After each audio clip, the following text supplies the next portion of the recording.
Hey, welcome.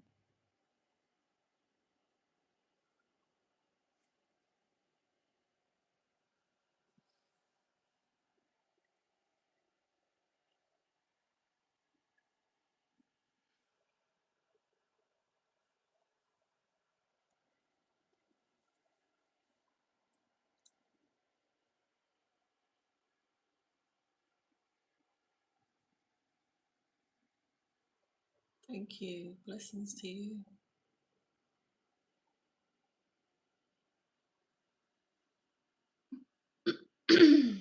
Welcome, everyone.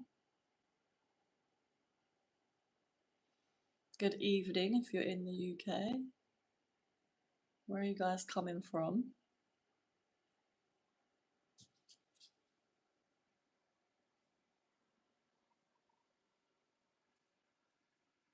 I'm well, thank you. How are you?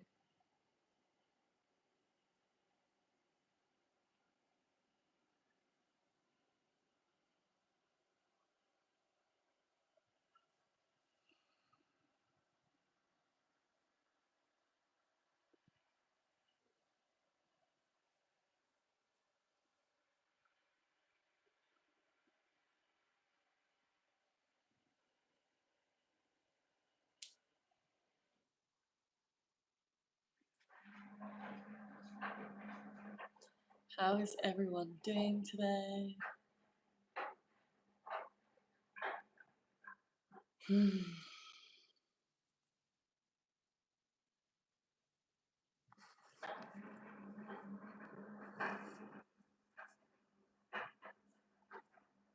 From Indonesia. Nice. How is the sound, by the way, guys? Because I have the washing machine on and I don't know if you guys can hear it or if it's uh, messing up with the sound. Let me know if you can hear me talking okay.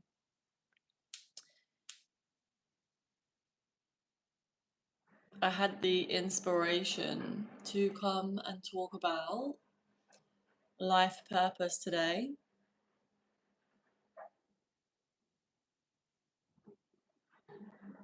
Mm.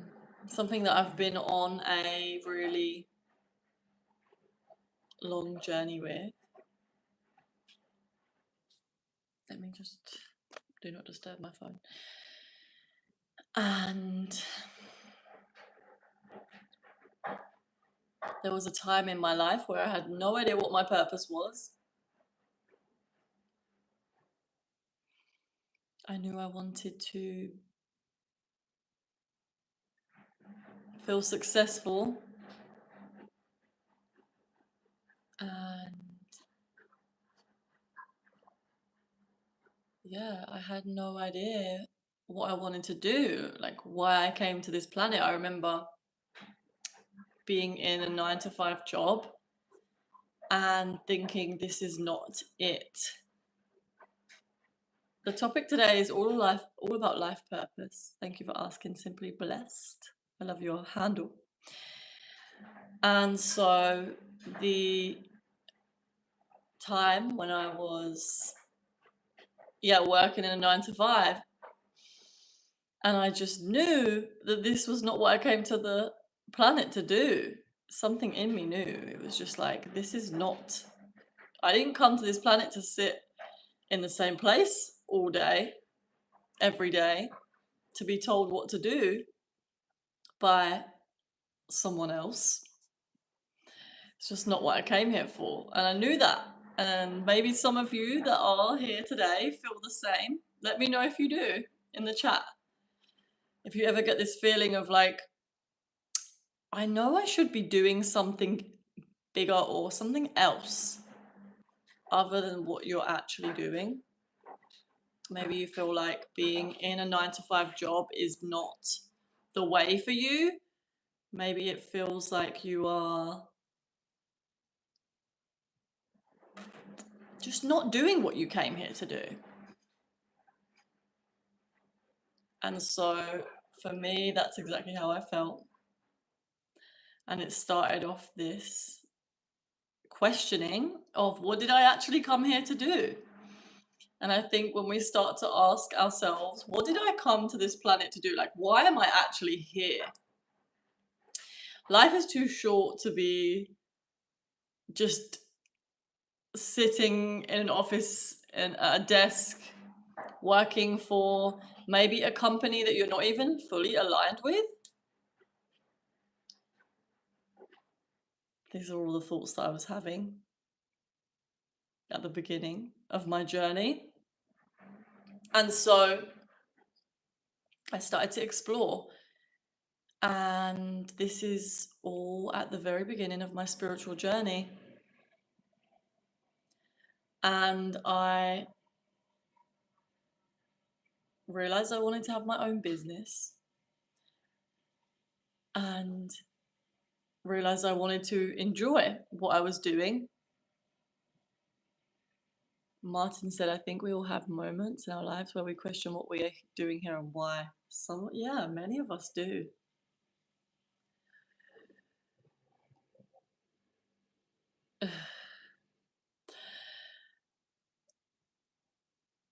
And the journey has been so long because it's been years and years of me understanding myself so deeply, and through going inwards and really observing myself throughout my life, have been able to figure out what my purpose is. And a lot of that was through doing meditation practices, spiritual practices, and I always do it now. I'm still constantly doing it, still evolving on this journey and learning more about myself deeper as I continue to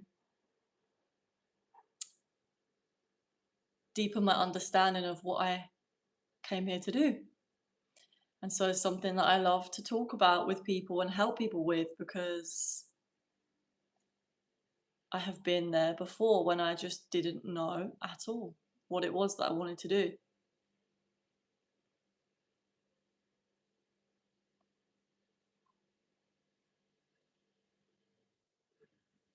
Okay, moon and stars. Yes.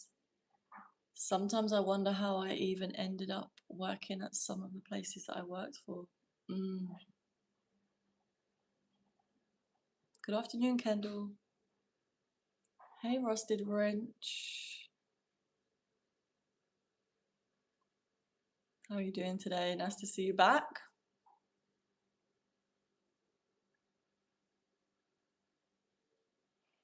How many of you feel like you are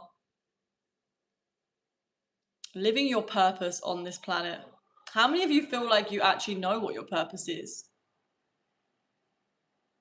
Hey, Kayan. Welcome back. Nice to see you again. Hey, Mark. Marky Mark. Hey, Dexter.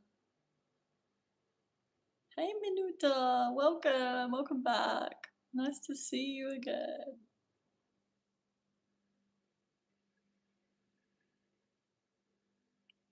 Watching from Dubai. Hey, Humphrey. Okay, moon and stars, somewhat, but still unsure. Okay. And I think we can oscillate as well sometimes. For me, I've actually felt like I know my purpose on this planet for a good few years, but also, like I said earlier, I'm always deepening my trust for this as I continue to get to know myself. And I think it's a journey, a spiritual journey that continues to flower and blossom as we mature and we learn more. Question, Dr. Bumble, what is your philosophy on life or purpose? It's a big question.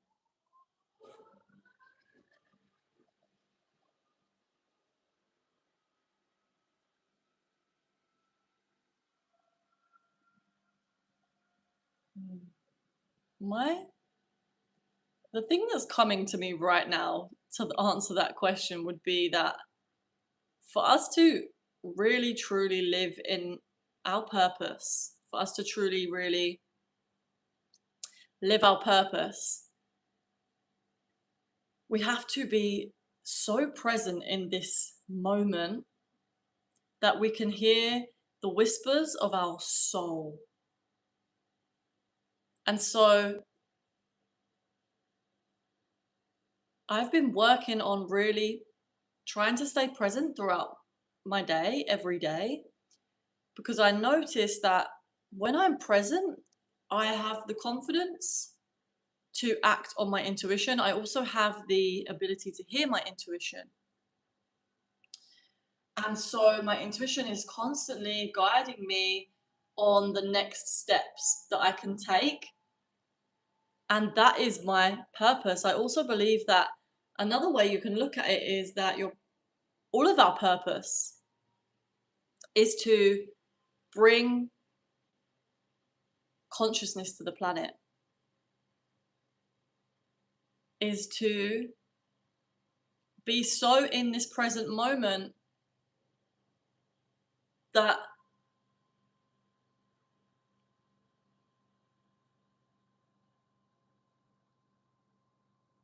we are able to bring a state of peace into the planet through being that peace, which enables us to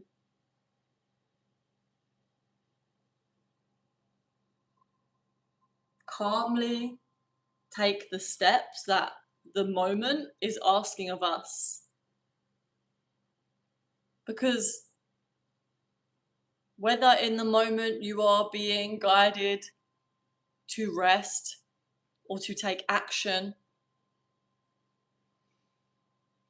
being as conscious as possible whilst doing this, I learned this from Eckhart Tolle, I love how he said this, is that the more conscious that we are, the more higher quality our actions are more likely to be. And so the more high quality the decisions that we make are likely to be when we are present.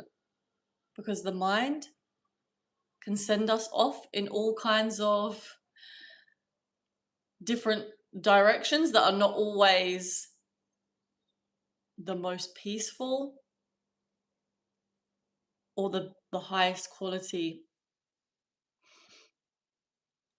of actions.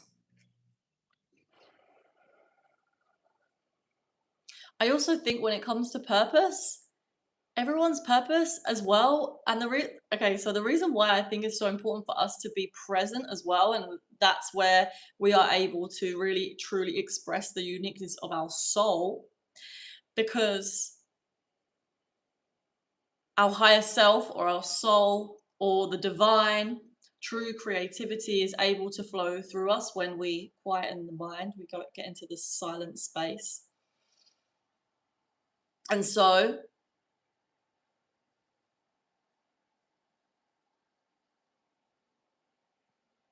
it it actually allows us to be our full authentic self. And so everyone's purpose is so unique to them at some level. Maybe at the deepest level, everyone's purpose is the same. just to bring more love to the planet by being their true authentic self. And there's many different spiritual traditions that, I've looked into so many different spiritual, not just traditions, but also people that are reporting on going to the other side through near death experiences, or having past life regressions, or people that have experienced these things through breath work or psychedelics or meditation, and or even people that have achieved enlightened states. And then you've also got the religions and all these different spiritual traditions as well, is that at our core, our essence is that of love. And so when we are we allow ourselves to express from this place of love, our true expression, which is without all the conditioning that our subconscious has built up over the millennia, not just even our lifetime, but our ancestors' lifetime as well, coming through our DNA, we are able to express our own version of love and what that looks like for every individual. So beautifully unique for all of us. And so all of us have a place on this planet. All of us are bringing, when we are present and when we are fully conscious, we are bringing love and light to this planet, but in our own beautiful, unique way. And so that's why I believe is our purpose.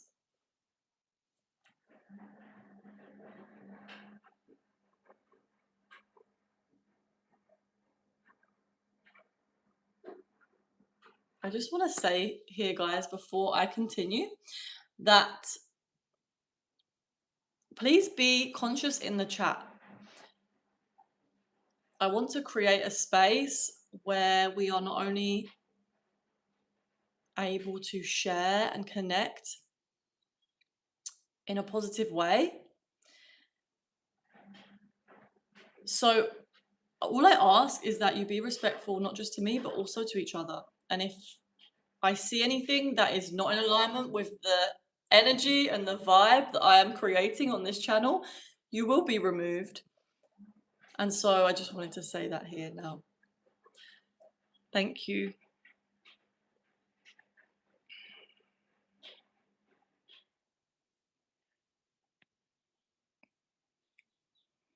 Okay, Martin, I'm just going to read some of the comments. I think we are put on this planet to help create and build a better world. You, my dear, are beautiful and amazing lady, and I hope you do mind when I say you're also able to create a new life. Which, okay, I think maybe it cut off, but thank you.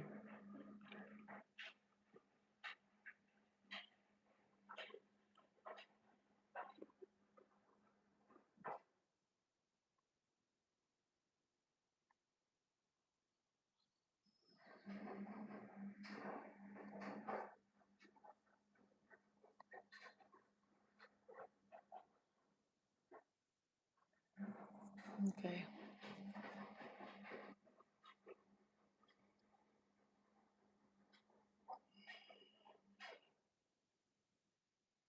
Okay, someone said, do you have makeup on right now? Yes, I do. I just did some makeup.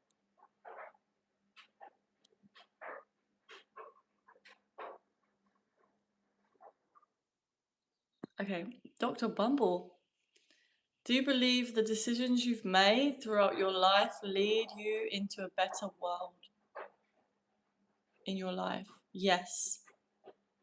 I do believe that when I make decisions that are in alignment, which is one of my most important things, is that really listening to my full being, listening to all the different parts of myself to make sure that when I'm making a decision, it is in alignment. And that is, of course, going to be taken into account the people around me, the earth. I believe that when we are in full alignment, we are in alignment with the rest of the the planet, and that includes our brothers and sisters, our fellow humans, animals, Gaia, nature. And so, yes, I do believe that when I do this, I am able to lead a better life, and I also attract better things into my life, more high quality relationships and opportunities, because people trust me. I have not just through listening to myself, but really making sure that I'm listening to the people around me and what they need is so important.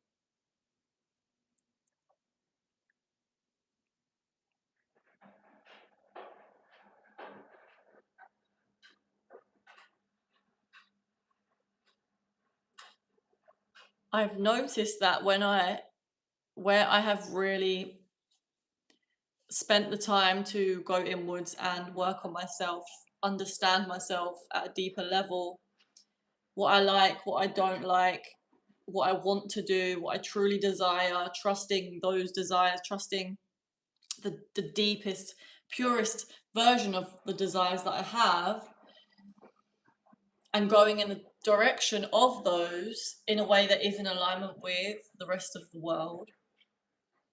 It it makes for a more high quality experience. That's what's happened for me.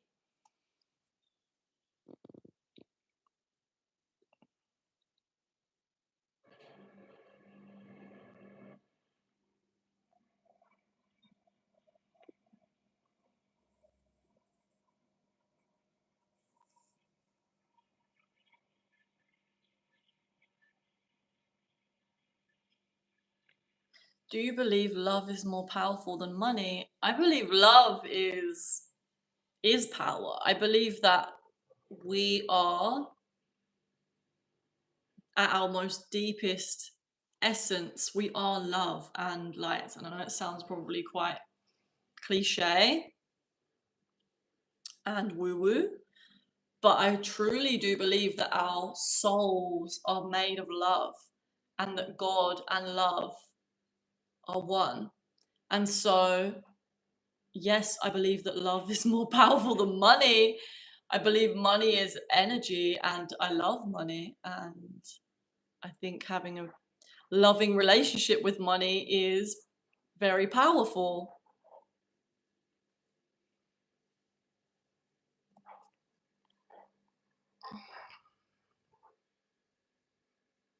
Sokaya the banana. No, I don't remember you.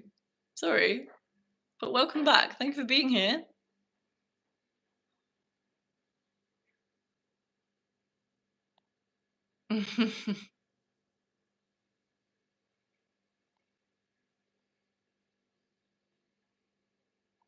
Sister, do you sing a song? I love to sing. Actually, I posted a video of me singing on my Instagram today. It's not that serious. It's kind of funny. So yeah, check it out if you want. My Instagram handle was the same as my YouTube.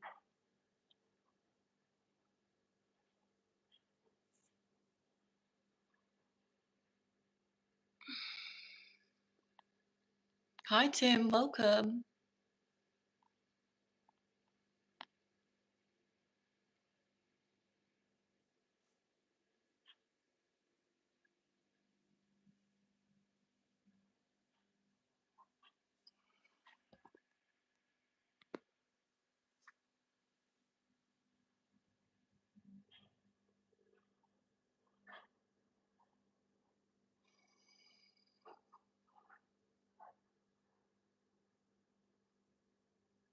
Okay, someone said I'm 18. My mum is a consultant. Her customer kind of offering me as an intern. What should I do? I'm scared to meet her.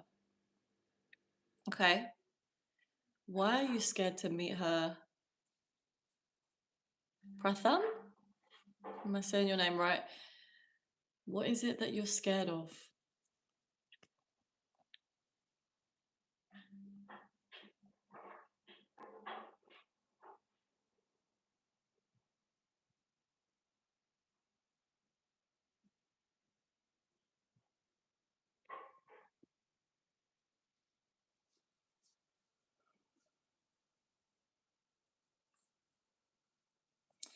You can lose money and lose love. Only thing left is ourselves and faith. Okay, Dr. Bumble, you're so right. To be truly complete and truly whole, you must be in alignment with your purpose. Thank you, love.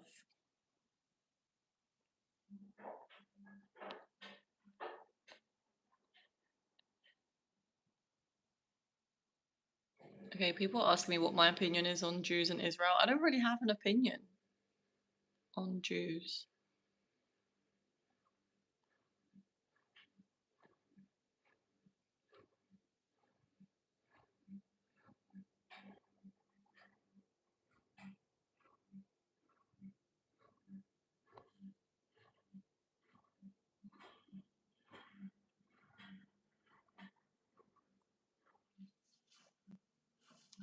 Hey, what's up? Why makeup today? Because I felt inspired to switch it up. Why not?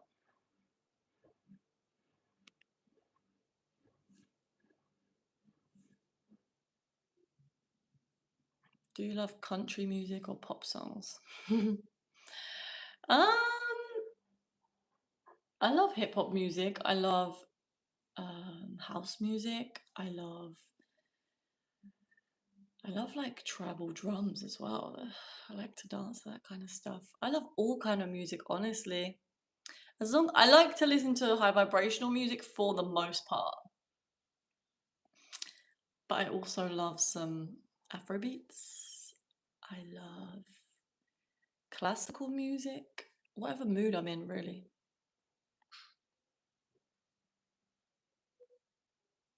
Okay, breath. I'm scared because I'm kind of shy, introvert guy. Mostly spend time on home studying. Okay.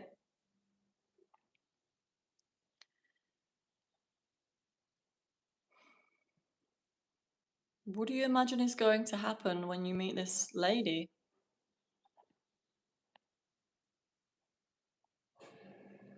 Oh, you get excited as well. Okay. So there's a little bit of excitement and a little bit of nervousness, maybe? Is it anxiety?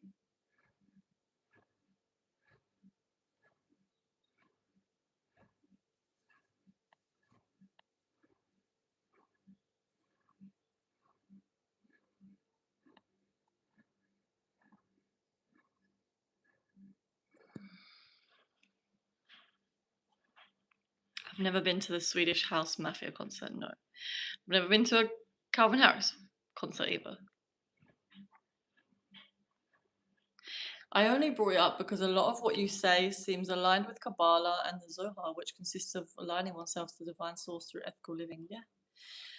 There's many spiritual traditions that actually do align with this message. I actually think that a lot of religions are pointing to this message. Like, if you look into them on a deeper spiritual level, there's a lot of crossover. There's a lot of commonalities between like Christianity and the Jewish tradition, I guess, but I don't know so much about it. I don't want to talk about it too much. This is more from what I've learned from other spiritual teachers. And then you've also got like in Hinduism with the chakra system as well. There's a lot of similarities when you look at it from a mystical, spiritual perspective.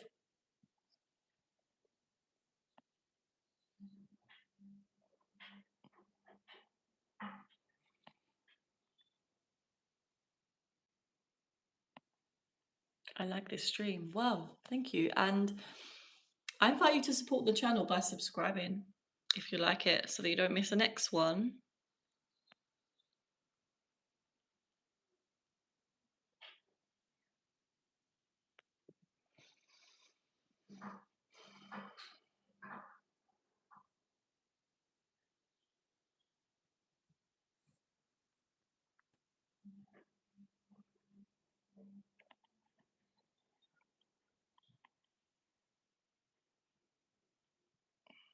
What are we talking about? Elmore. I don't know how to say your name because I don't know where it ends, but we are talking about life purpose and spirituality.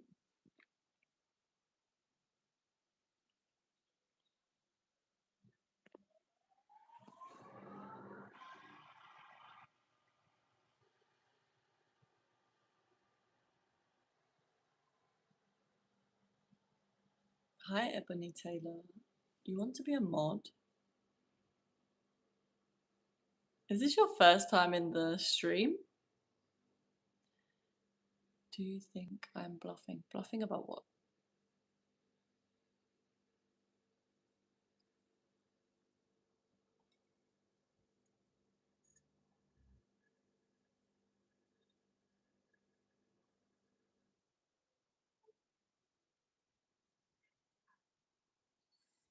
Any plans to go to any music festivals? No, not right now. I haven't got like solid plans, but I do want to go in the next few years to some festivals. Maybe in the summer or next summer. Oh, I am going to Stonehenge though at summer solstice, which is kind of like a mini festival. It's not really a festival because there's no DJs or music acts, but so much fun anyway. Do you practice ritual magic, numerologies, and horoscopes? Yes, I do rituals. I do I do my morning ritual, which is to meditate, to pray, and yes, I like to learn about astrology.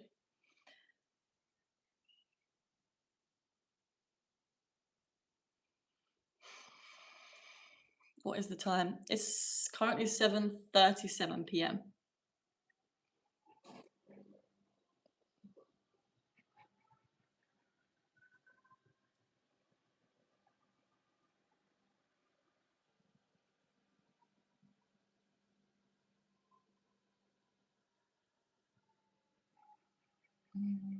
I love music festivals a lot and pool parties and you and Ibiza. Lovely. Nice to see you again, by the way, Torrin.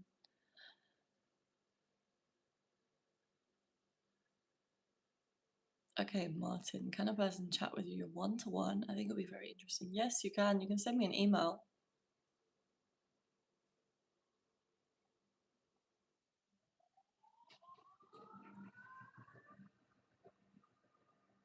My email is in. I didn't actually put it in the description. Let me put it in there now. But it's also in my bio on my YouTube profile. I'll put it in the description now.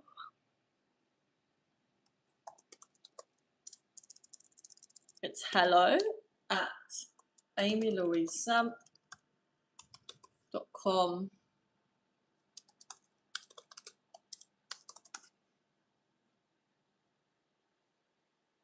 I do teach meditation on a one-to-one basis, and we go in deep. Help people connect in with their intuition. So if that's something you're interested in, send me an email. Is your hair real? Yes, my hair is real. I've never dyed my hair.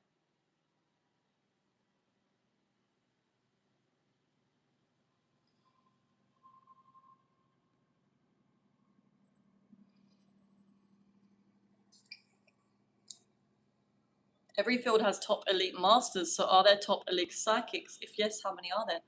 One of the best psychics that I know about personally, and I'm sure there's lots, but one of the ones that I really resonate with and I love to learn about is Caroline Mays. Caroline, and then her last name is Myss. Such a good spiritual teacher and psychic. I'm currently reading one of her books. It's very good. Is doubt bad?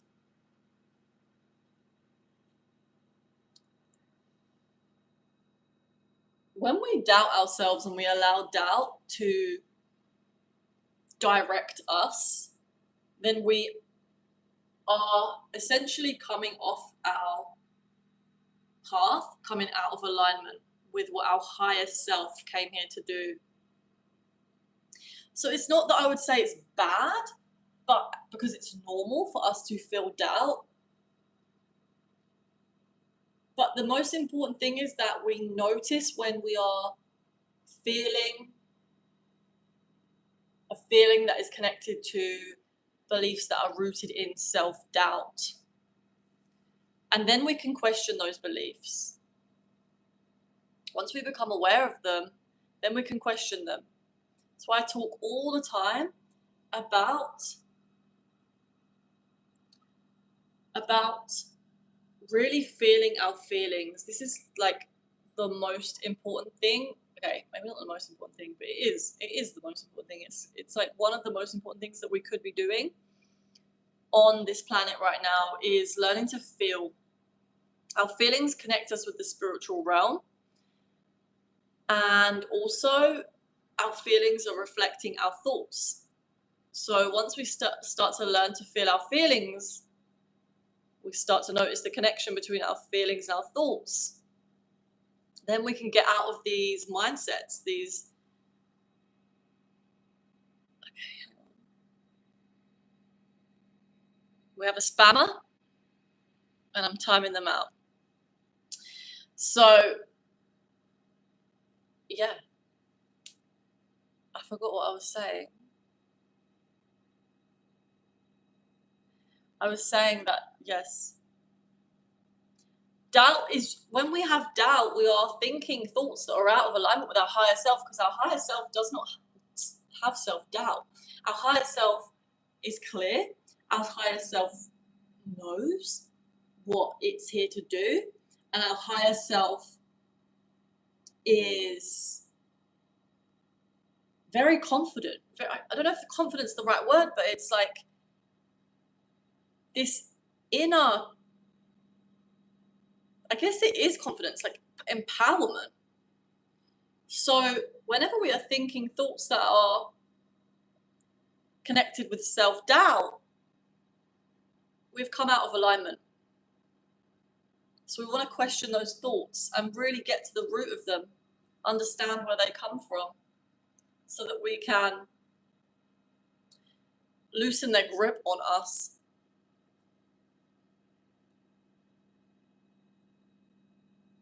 Martin, my email is in the description now.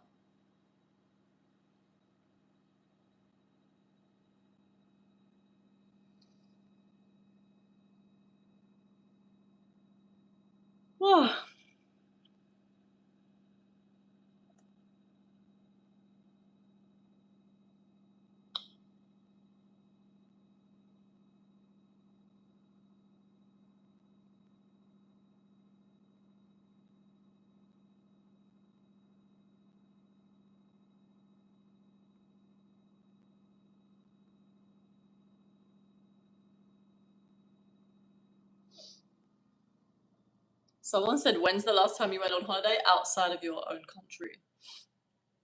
I went to Bali last year. I think that was the last time.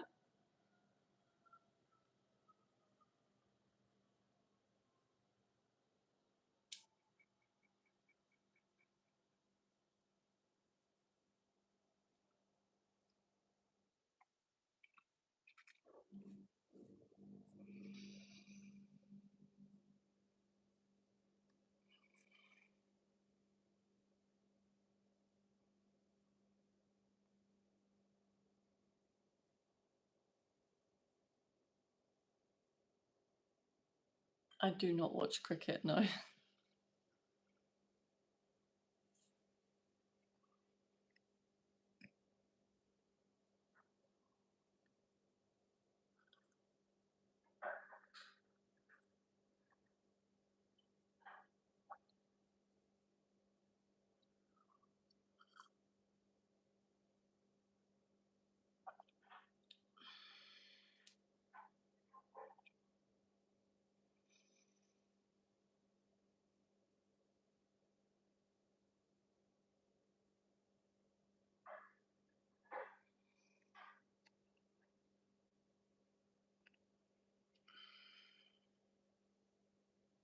It's hibiscus. My why are you sad? Sending you a hug.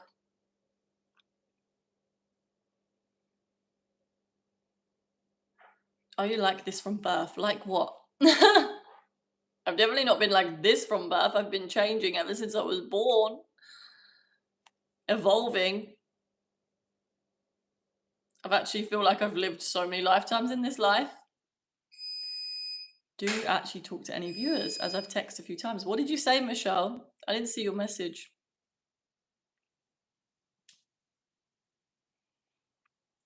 I also tend to answer the comments that really do inspire me, especially when I'm trying to be efficient with my energy, because sometimes if I answer everyone's comments, and especially if they're not really inspiring anything for me to say, then I will just not say anything because I don't want to force it. And that's why I say ask me anything about spirituality and life purpose, because it's what I get inspired to talk about. If you're not practicing spirituality and stuff, what do you do for entertainment? I mean, do you watch movies or shows? Good question, Rusty Wrench. Thank you for asking. I like to watch videos on YouTube about like building houses, like interior design, stuff like that. I really find that fun. I like to dance, and I like to listen to music. That's something I find really fun. And I like to, but one of the things I actually do for entertainment is learning about spirituality, because that's just something I love. So like if I'm not, but I know your question was if you're not learning about spirituality, or what am I doing? But I don't really watch movies or TV shows, no. I like to listen to podcasts though. Sometimes I watch like videos, random videos on YouTube that get recommended to me, like I don't know, just random videos. I like to watch people dancing, I like to watch people singing, I like to watch interviews.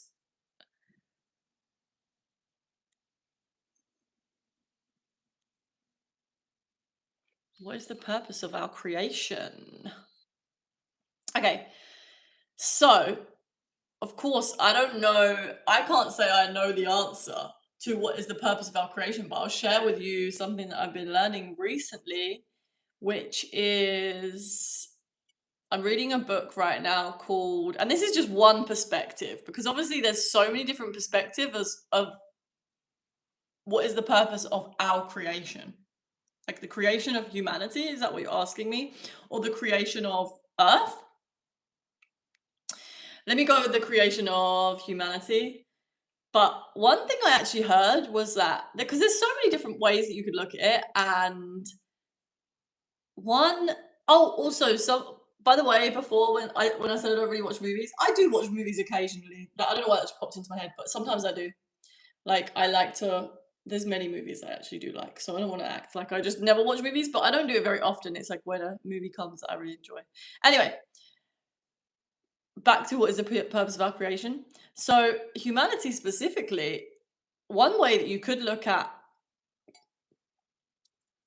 humanity's purpose is to be a bridge for the earth to the heavens. We have this spiritual connection, and we're able to connect with the divine, and we're able to basically be on earth and get information from the earth by experiencing life through relationships with not just other humans, but animals and plants. And this whole planet is so rich with abundance of different information that comes through nature. And so this planet is almost like a information center. It has so much different information. When we connect with nature, we are able to actually, especially when we're really tapped in, guys, and this is why I so encourage people to meditate. If you're interested in doing meditation and you feel like it's beneficial to you, is to meditate, and also meditate with nature, and really start to build a relationship with the trees and the plants. And it might sound ridiculous and out there for some people, which I think it shouldn't, because it's so normal and it makes sense to me. But when we do that, we actually start to get information from them, and we learn when we observe and we drop ourselves into the frequency of nature. And so as we come to this planet, we actually are informing source, because if you think about us as like light beams off of the main source, which no, let me just explain that again. Think of source or God or the prime creator of this universe as the sun, and then us being like individual light beams that come off the sun. As we experience life on this planet, we are able to gain knowledge, gain experience, and that informs the prime creator. Prime creator is a term that I picked up from this book called Bringers of the Dawn, and I love that term because it's, I don't know, it makes sense to me. And so I think that could be the purpose of us, and also the purpose to, okay, no, let me just leave that one there. That's one perspective. You could look at it in that way.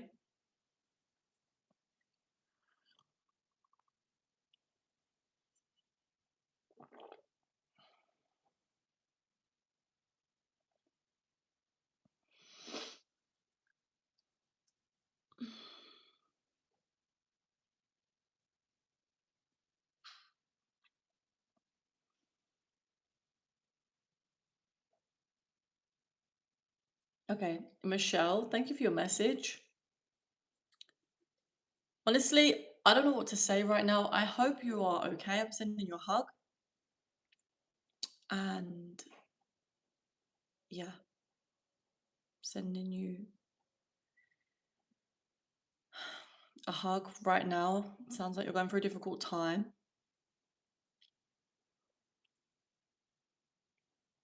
Please be compassionate with yourself. And I didn't see your earlier messages, so sometimes it gets a bit busy. You said, lost my brother James. Is he with me? So I do believe that our loved ones that have passed are with us. I do believe that. And I do also get this information from when I have looked into near-death experience videos, and this might be something that would comfort you. I don't know if that would help, but maybe it would. There's many near-death experience videos on YouTube where people talk about how they've passed, and then they go over to other realms and they get to see their loved ones and remind us, or basically inform us that that does happen and that we do reunite with our family once we pass on.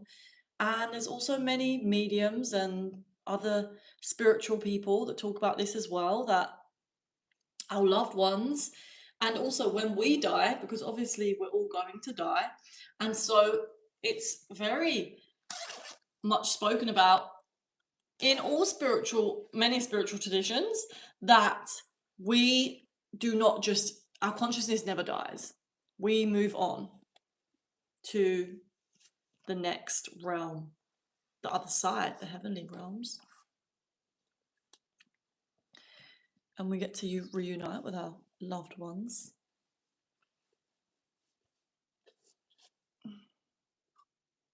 Hey, Stephen, welcome back.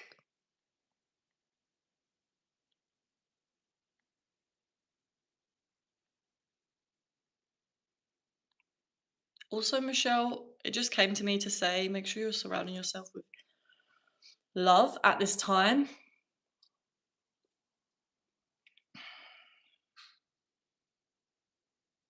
I'm sending you prayers as well with your pregnancy.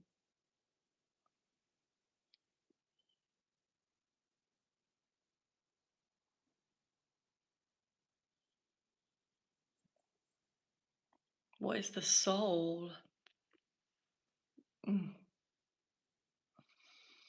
So I remember, this is what comes to my mind, is that there's a explanation of the soul from Till Swan, and she talks about it like it's a stream of consciousness, or like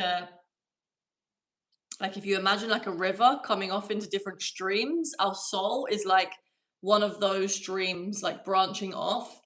And so we're always connected to the ocean, the ocean of consciousness, but our soul is like a little river that comes off and goes on its own little adventures to learn. Any movie suggestion? Spider-Man 2. The animated Spider-Man 2. It's such a good movie.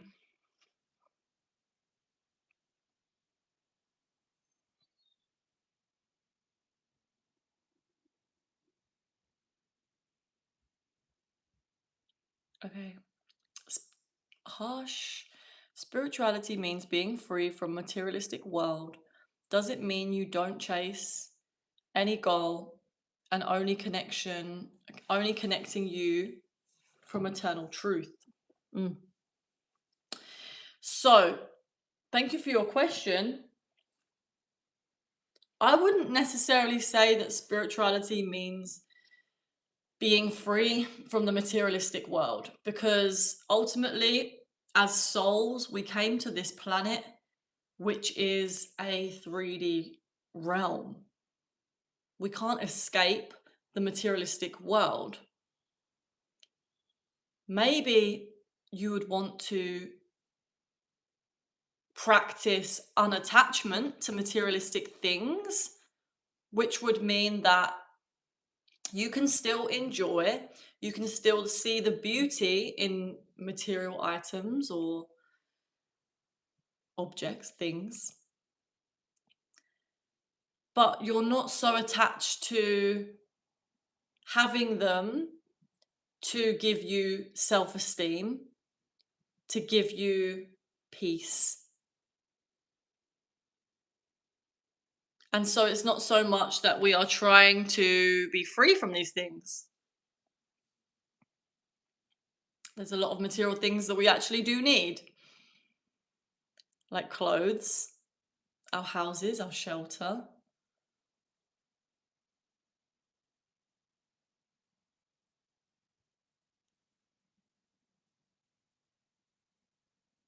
And then your next part of your question says, does it mean you don't chase any goal and only connecting from eternal truth? Well, I actually think that when we are in alignment with our true spiritual nature, we actually do have, we still have divine desires. We still have a direction that we want to go in. Our soul came to this planet to learn. And so the best way for us to learn is to go in the direction of the things that we want. Because when we really tune into what we truly want, the real things that we want, okay? Not like egoic desires, but desires that I want to explain this a bit better, but our desires always have a divine or pure root. They come from this divine place. There's a pure version of every desire. When we really strip back, like why we want what we want, and we go deep into why we want what we want, there's a need there. There's always something deeper there that we really want. So, for example, you might be thinking that you want this relationship with a specific person, but actually the deeper desire is to experience connection in a romantic relationship. That might be something that your soul came here to do.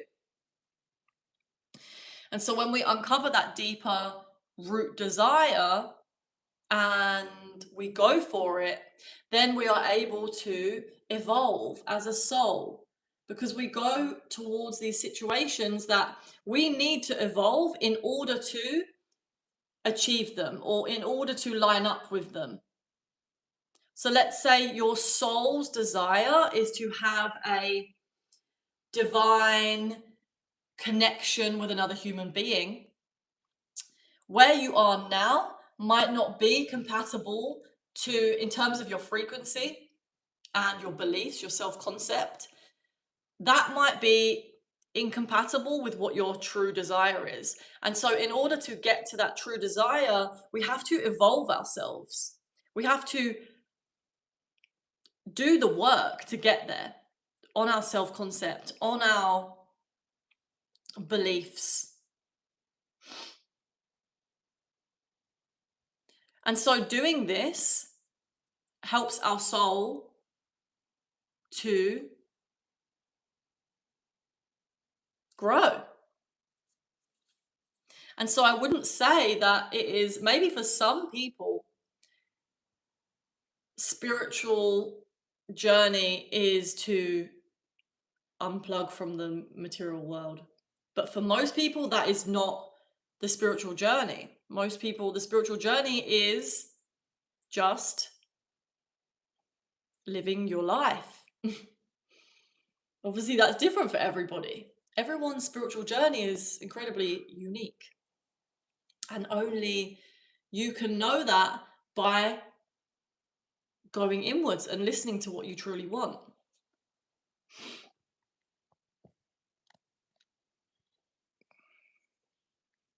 Thank you for your question.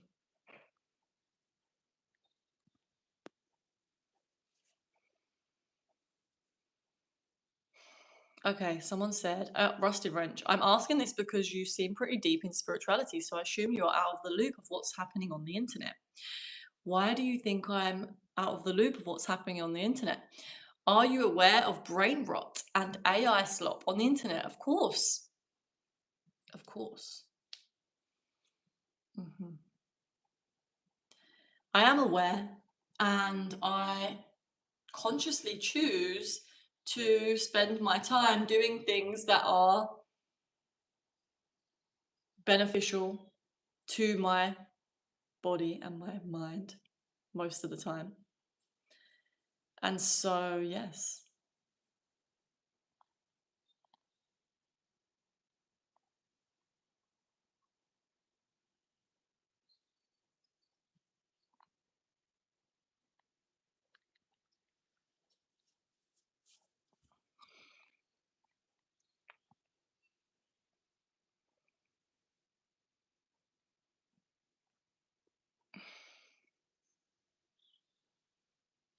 Someone said, don't you think it's dangerous to be speaking for these powerful things without their permission? What powerful things? What are you talking about? Could you explain? Hi, Samantha.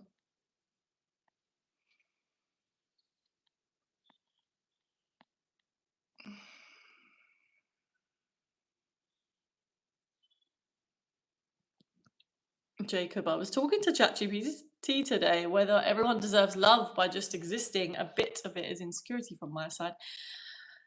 And what conclusion did you come to, Jacob? I personally believe that we are love. We are, when we realize that love is infinite and we are a channel for love, we are either, sorry, pardon me.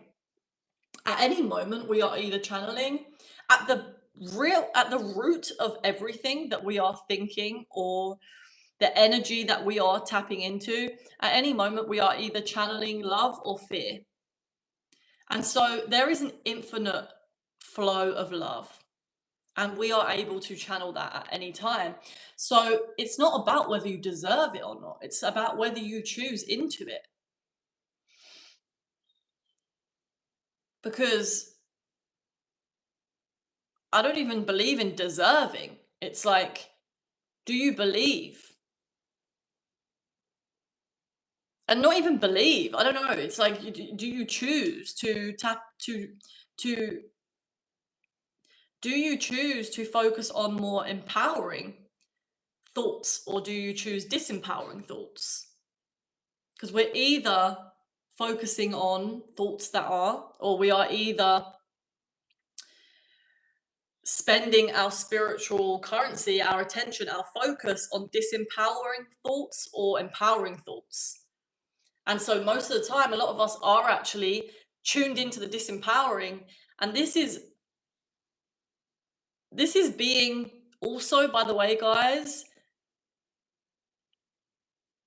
we are being influenced by the media, to choose disempowering thoughts.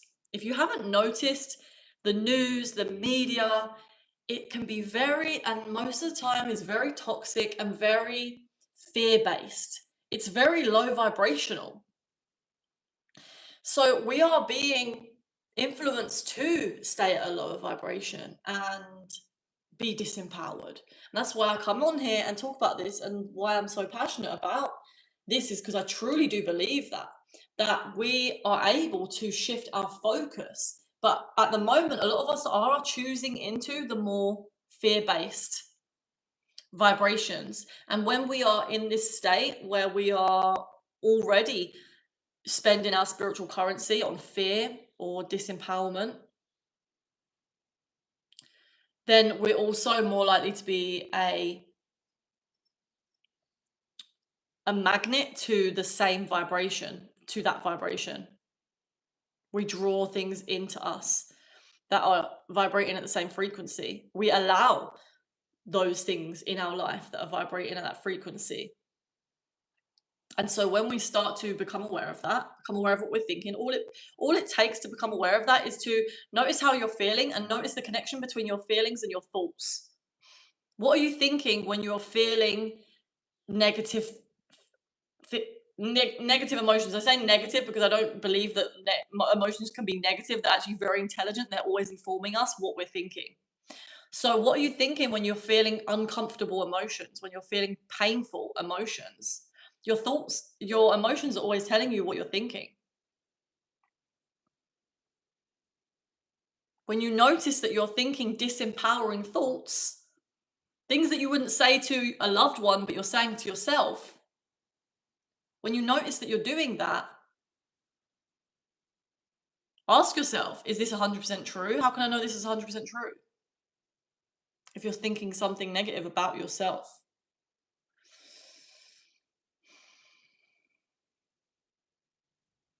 Sometimes I just laugh. Sometimes I hear a negative thought and I just laugh, and I'm just like,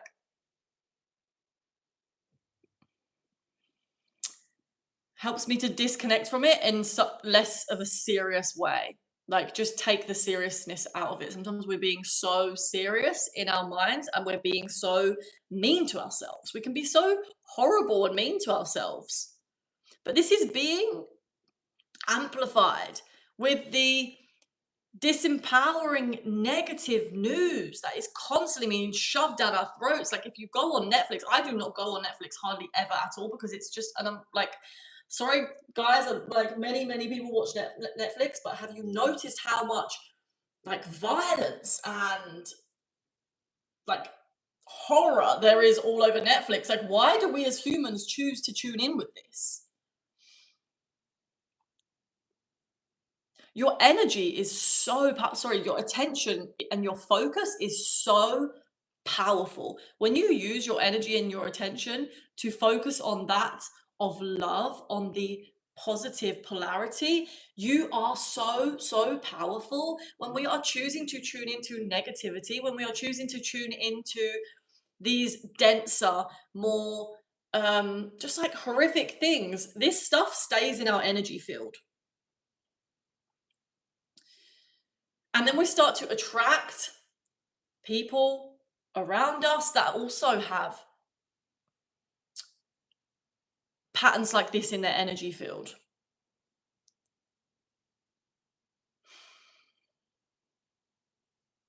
This is why I spend so much time really being so discerning on what I allow into my field. And that includes people, that includes media, that includes food. What am I allowing into my energy field? I want to keep my energy field as clear as possible.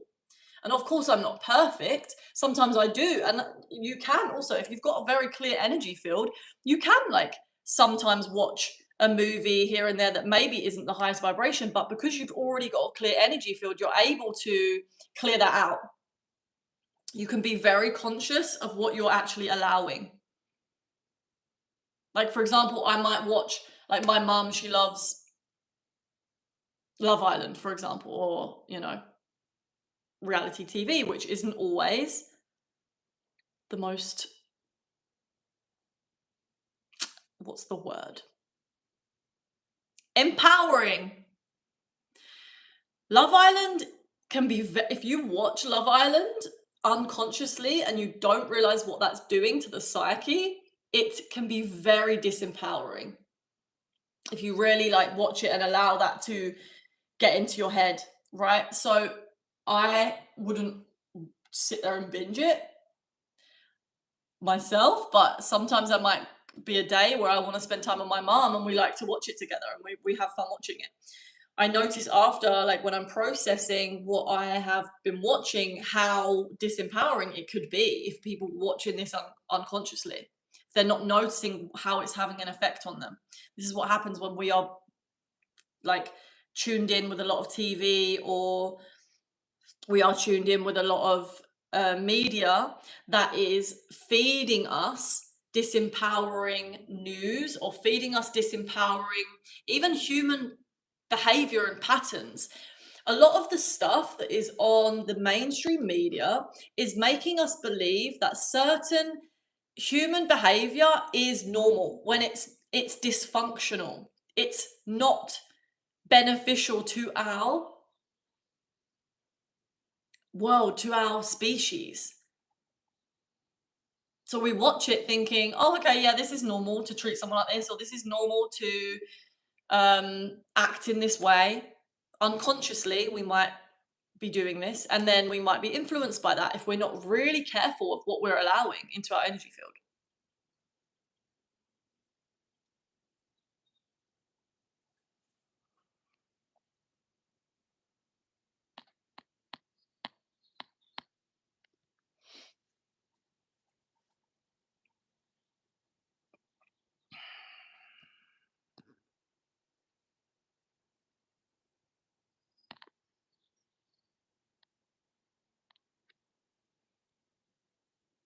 Hey, Red Devil, Alex, welcome. Nice to see you again.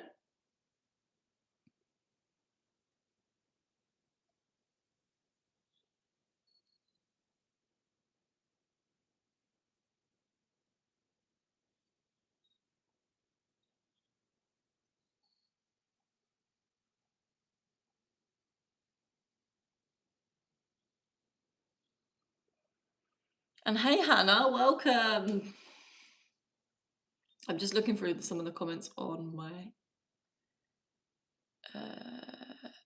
laptop. Hang on, guys. There was quite a lot because I was talking for so long about this thing. I was very passionate about it.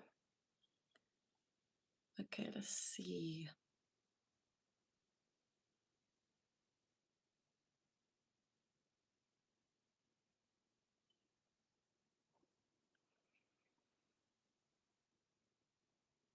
Okay, Fire Star Lord. I'm just curious how this refers to helping anything that you should be responsible in protecting, like innocent life and children and pets. All of this comes into account. Like, of course, when we are choosing to act from a place of love or consciousness, then we are going to be aware of not just how we feel and what our own needs are, but also the needs of everyone else, because we are all connected. So when you really are truly conscious, the more conscious you become, the more you can really feel into someone else's experience, into someone else's energy field, because we're so connected in the spiritual realms. It's like I can feel that someone is not okay. And we can all do this. Like subconsciously, we're all picking up on like when someone else, what they're feeling. When you are interacting with someone, whether that is a child or whether that is another adult or an animal or the planet, it's like we can feel when we are doing something that is out of alignment with them, or if we are going against their need. Like, let's say that you can tell that someone is upset about something, or someone is suffering in some way, or even that you are going to make a decision and it's not in their best interest. Like, we will be able to feel that. So it actually harms us just as much to be out of alignment with someone, like to act out of alignment with someone else's best interest. So when we are acting in alignment, if we are truly in alignment, we are truly in alignment with not just ourselves, but also the whole.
Okay, Hannah. So we should only choose when we know why we are picking, if that makes sense. I definitely agree with that. I think it's important for us to know why we are doing things, because a lot of the time we might be watching TV or watching movies or even just taking in media because we are doing that out of a state of fear, or not even, fear's the root, but so it could be that we're trying to avoid something, right? A feeling, for example, because we're deep down scared to feel what we truly feel. And so if we are, that's why I'm saying, like, it's not necessarily that watching TV is bad. It's like, why are you doing it? If you want to watch it and you're going to be very conscious whilst you do it, and then it's different. It's going to have a different effect on you. Where if we're constantly watching things to avoid our feelings, then we're just going to become deeper out of alignment.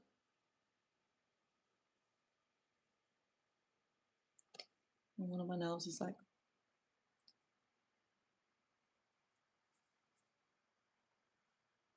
mm.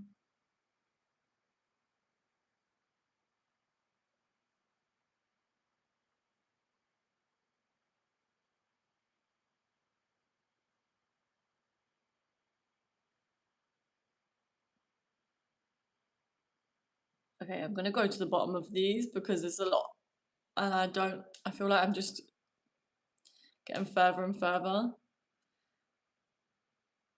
away from the comments. Okay.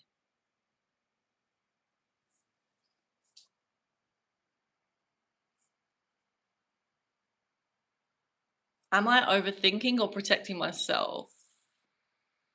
Oh wait, sorry, did you have another question before that? Let's see. Amy, I have a question. When I have a thought, how do I know if it's my intuition or just anxiety? Okay. So you want to really. Okay, hang on. I need to get rid of this spam person. You want to, whenever you have a feeling, we want to. Okay, let me just repeat the question. The question was, if I have a thought, how do I know if it was my intuition or my anxiety? Okay, so what I would say is when you're first starting to really get in touch with your intuition, or not even just when you're first, but even if you're deep in it, really, I still do this. But you want to really listen to everything that's coming up in your internal world. So when you get, if you're having anxiety, right, or if you have a thought, if you want to know if a thought is intuitive or if it is just fear, what I would do is, if you're noticing that there is like an uncomfortable emotion, like anxiety, you want to really focus on that anxiety, like put your attention on it, and then notice what thoughts are connected with that anxiety. And also, you can ask the anxiety, what is it that you want me to know right now? You want to go into the anxiety with the intention of truly understanding what its message is, because there are thoughts that are connected to it. You might have an intuitive message, and we always do, because our higher self is always available to give us guidance. It's just that the higher self or the intuition is way more quiet and not emotional. So if you're having emotions coming up, it might be that that emotion is in response to your intuition. Like sometimes our intuition, or we have guidance from our intuition, it might be that to do something. And then we might then instantly get fear come up after that, because there's a part of us that is, and this happens a lot, is like, yes, we're having intuition to do something, but actually there's a part of us that is resisting doing that, because it's part of our soul's growth to do this thing that is we're being intuitively guided to do. So it's not always going to be easy, it's not always going to be comfortable. So you want to really listen to those feelings, and what are those feelings telling you, what thoughts are you having that are connected with those feelings, and then start to question them, start to ask them, is this, like, how can I know that this is true, this thought that I'm having, how can I know that this is true?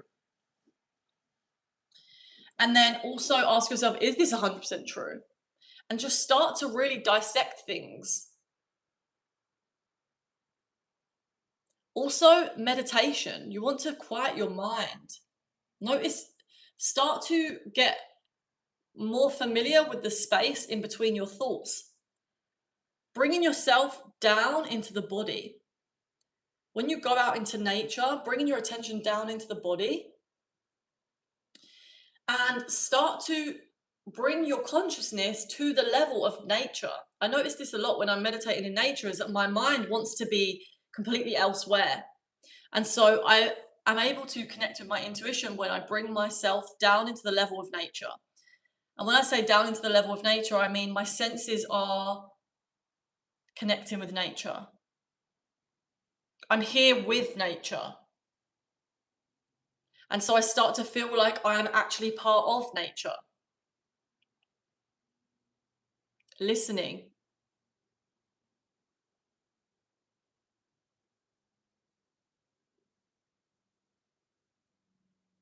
Noticing the silence. Having a daily meditation practice is going to help you to cultivate this silence, this presence in your energy field, so that you can really hear when something comes through that's out of alignment. And you'll know when something's out of alignment because you will have a really uncomfortable emotion attached to it.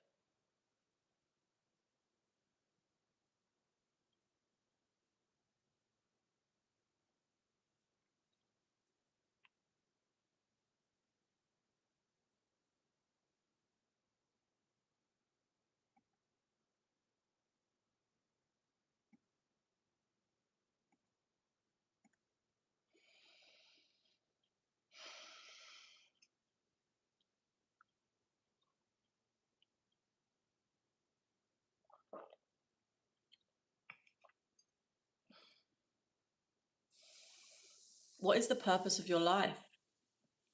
Okay, thank you for your question.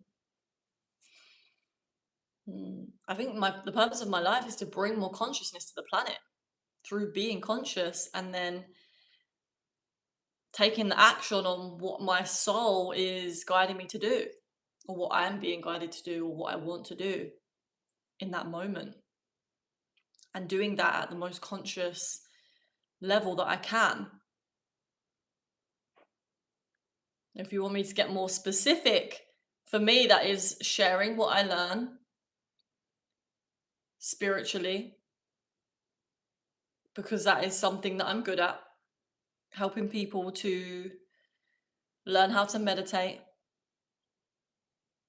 helping people to connect with their intuition, their higher self, and find their own purpose by doing so. Thank you, Storytime with Amaya.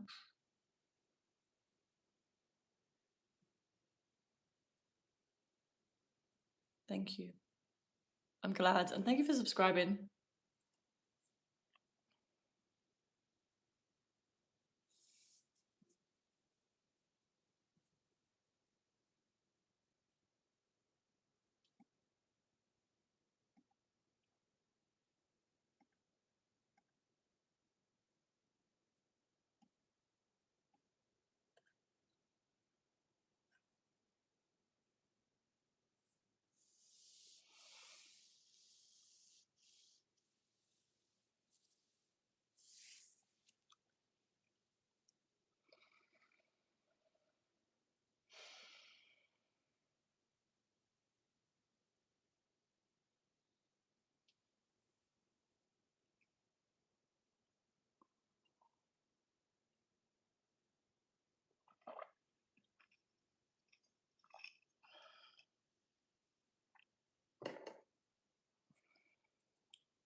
Have you tried chicken tikka butter masala? Yes, I have. I think I have before when I was eating meat. Hi, Alex. Welcome.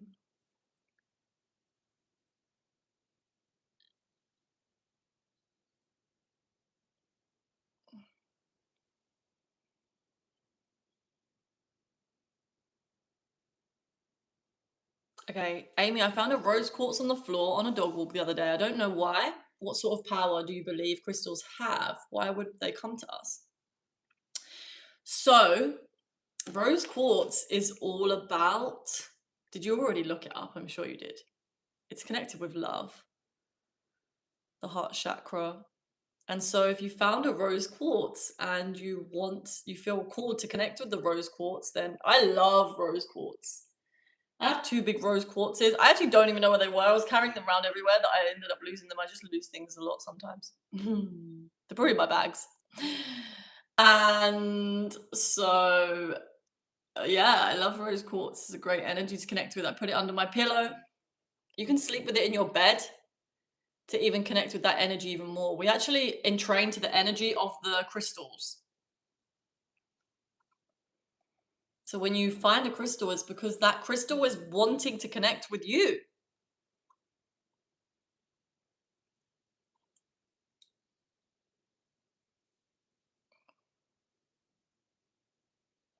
Hey, Scene Sane. Oh, I'm glad that you didn't log off and you came here. Welcome. How are you doing today? Hi, Sonkan. Hi, Aaron. Welcome.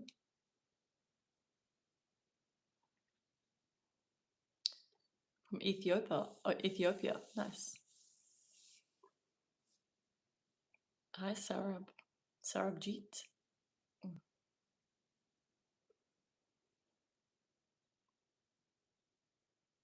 mm. Actually, I have a crystal here, right here. One that I am carrying around. A cute little crystal ball. Are you taking questions today? Yes, I am. Would you marry a 40-year-old guy? Yeah. If he was my soulmate, of course. It's not that much older than me.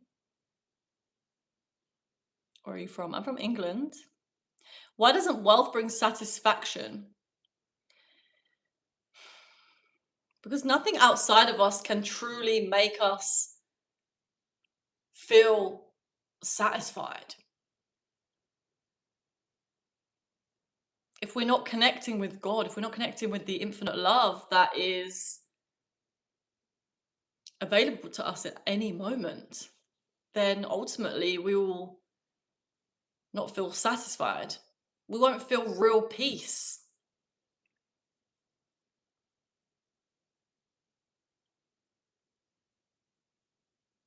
Can you say why you were called to this one? This one is like,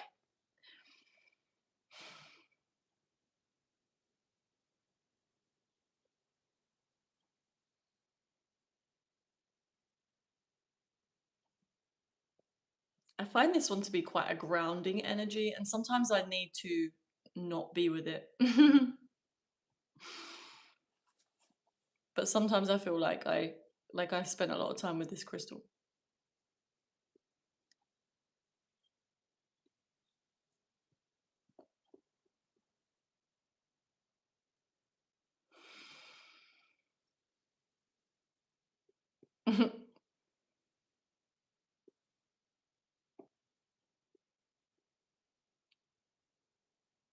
I'm in love with the crystal.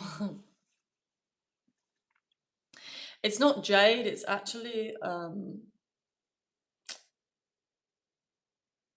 what's it called? It begins with C. I can't remember what it's called.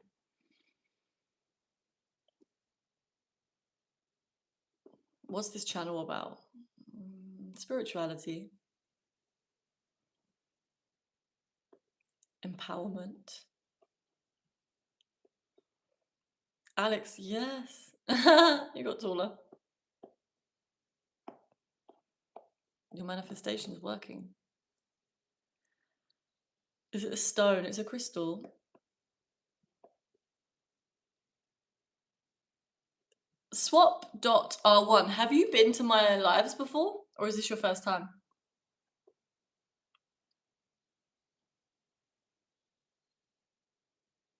I have had a good day. Yes, thank you, Tim.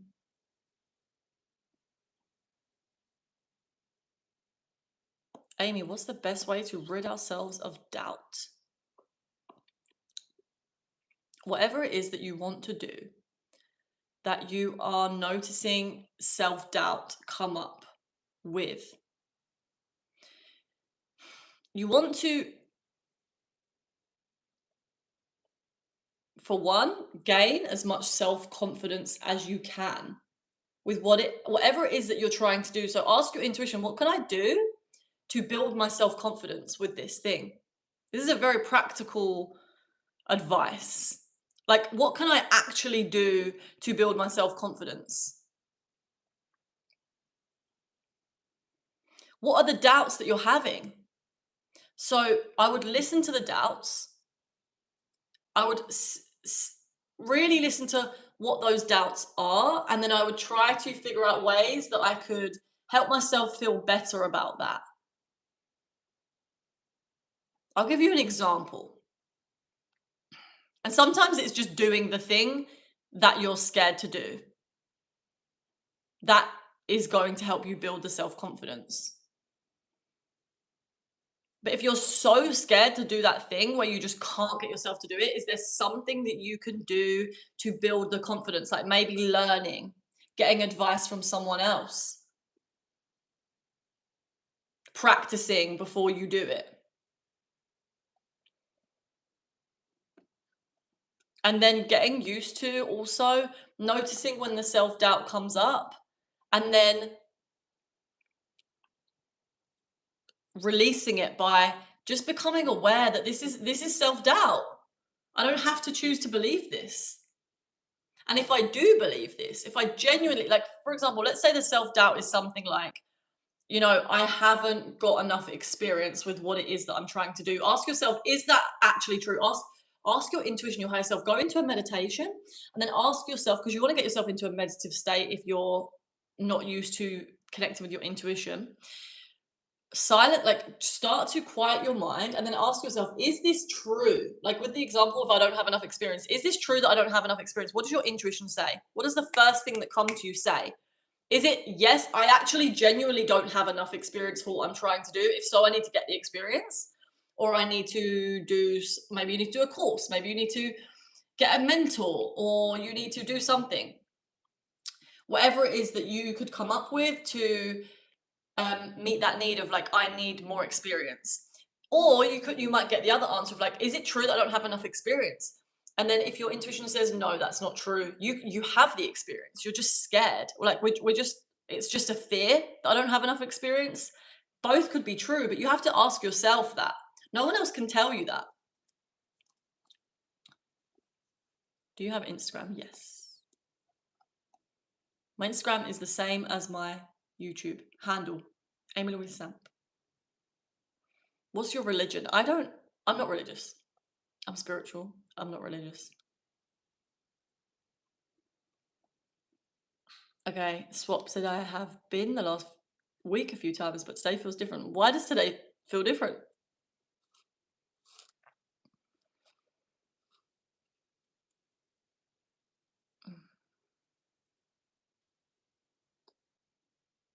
Self-doubt leads to low self-esteem. Yeah, if we keep believing these, if we keep on believing thoughts that are, well, we're doubting ourselves, then we will definitely have a lower self-esteem.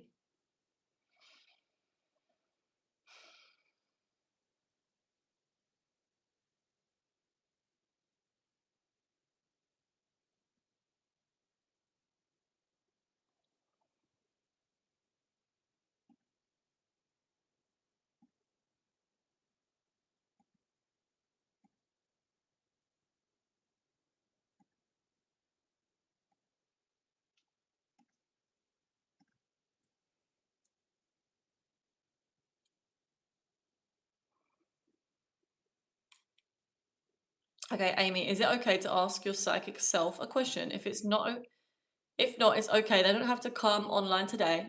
I have lots more questions for you. Yes, go ahead, ask. And if I get anything, then I'll let you know. What did you have for supper? I had a tofu and cauliflower curry with rice and an avocado. And it was beautiful.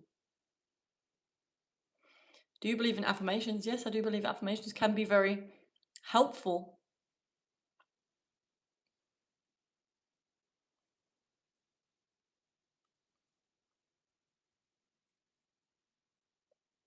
Should I go get a meal deal or buy ingredients and make a sandwich? Buy the ingredients. Buy organic ingredients and make a sandwich.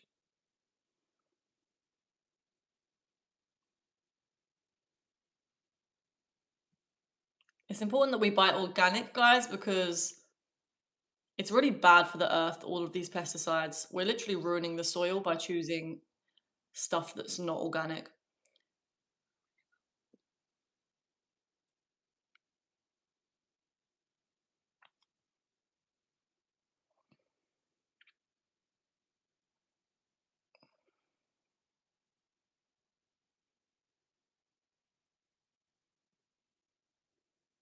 I think your magic is working slowly. What do you mean by that, swap? Could you explain to me what you mean by that? Okay, Hannah, what do you think I look like? That's an interesting question, actually. What do I think you look like?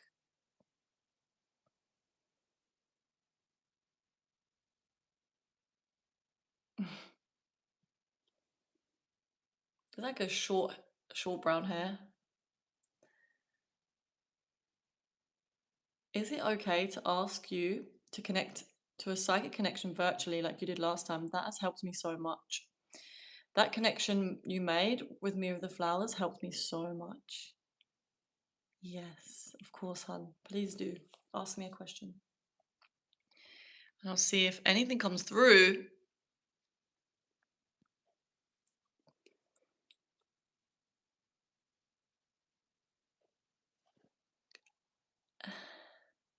I don't know. I'm just like out here learning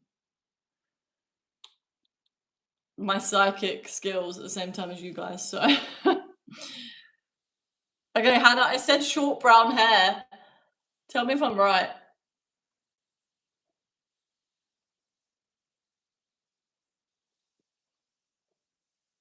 It's kind of like weird when, like, I've never ever guessed what someone looks like from their handle before. So, I don't know if that's going to work. I really don't.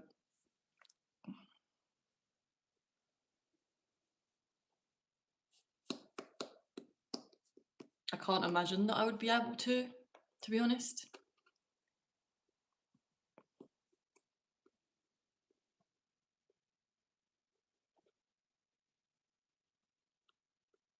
Yeah, I am short and I have brown like auburn. Yeah, but is your hair short? Because I said short brown hair.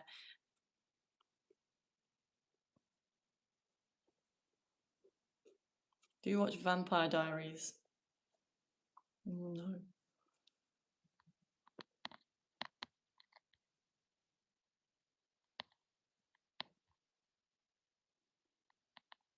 Spell waterfall.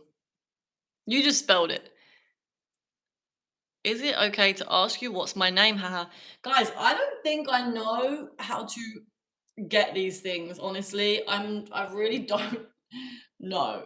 Like if I would ever be able to even guess your name, I will try, but I can't imagine. But I don't know. Swap. Your magic is working slowly. I meant that your belief is working to materialize. I meant that your belief is working to materialize your intentions. Oh, okay. I hear you. Yes, definitely.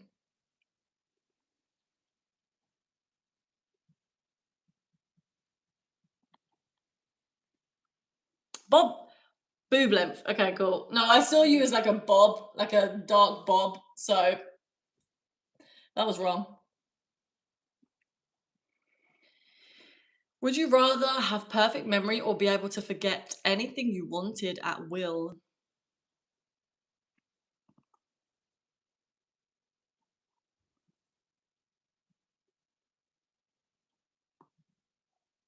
I think I would rather get everything I wanted at will.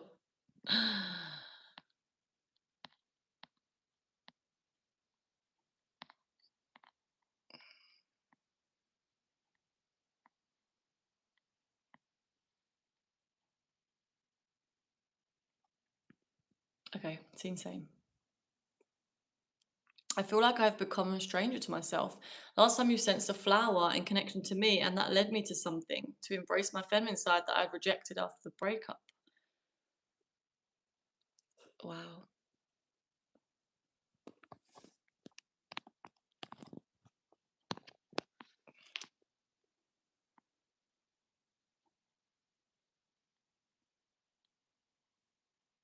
So if you sense more things, please let me know. Okay, I will let you know if I sense anything else.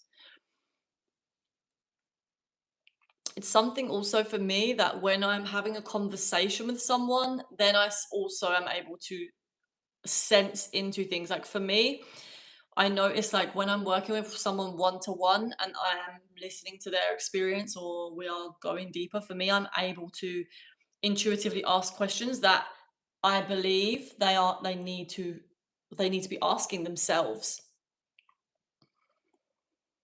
So this whole thing, that we usually do with the guessing people's like stuff in, in your rooms and stuff, like that has been fun. I don't really know if I don't know how or what that information can do. As obviously, scene saying you said that that really helped you. So for you, there's also just like certain things that I don't want to say on live because if I get a sense for someone in someone's energy field, it's like I don't really know if you guys want me to say these things in front of other people.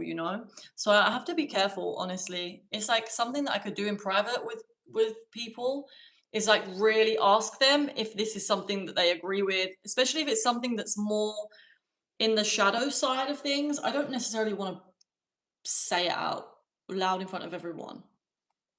I want to be respectful.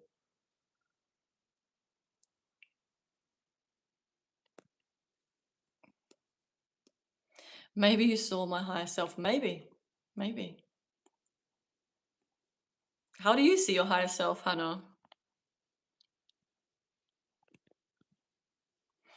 I think your favorite film is Harry Potter. No, it's not. I do like Harry Potter though. Please stop spamming. I'm going to time you out. I already told you I don't watch the Vampire Diaries.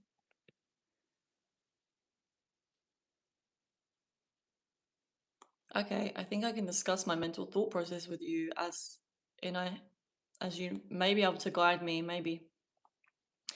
You can do it here or you can send me an email and we can do it privately.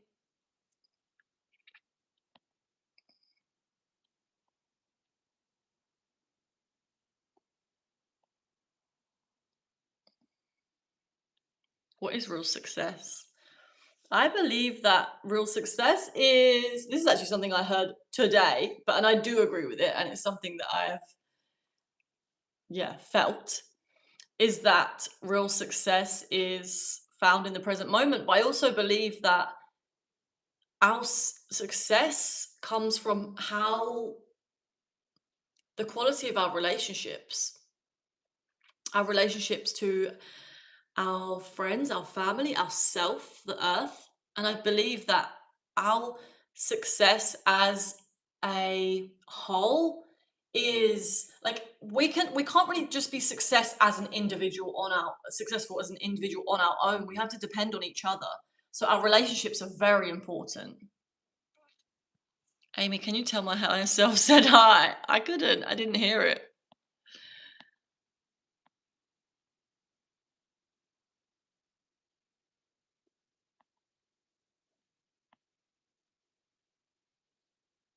We can't talk about everything on live. No.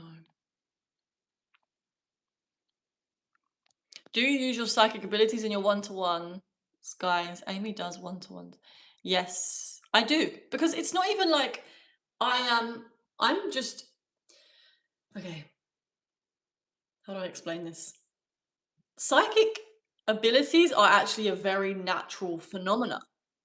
We are all connected to the psychic realms. Our intuition is a psychic ability. It's just that because I practice meditation every day, and everyone can do this, if you want to, if you're interested in becoming more psychic, you can develop these abilities, becoming more intuitive. Intuition is, like I just said, a psychic ability, a psychic sense.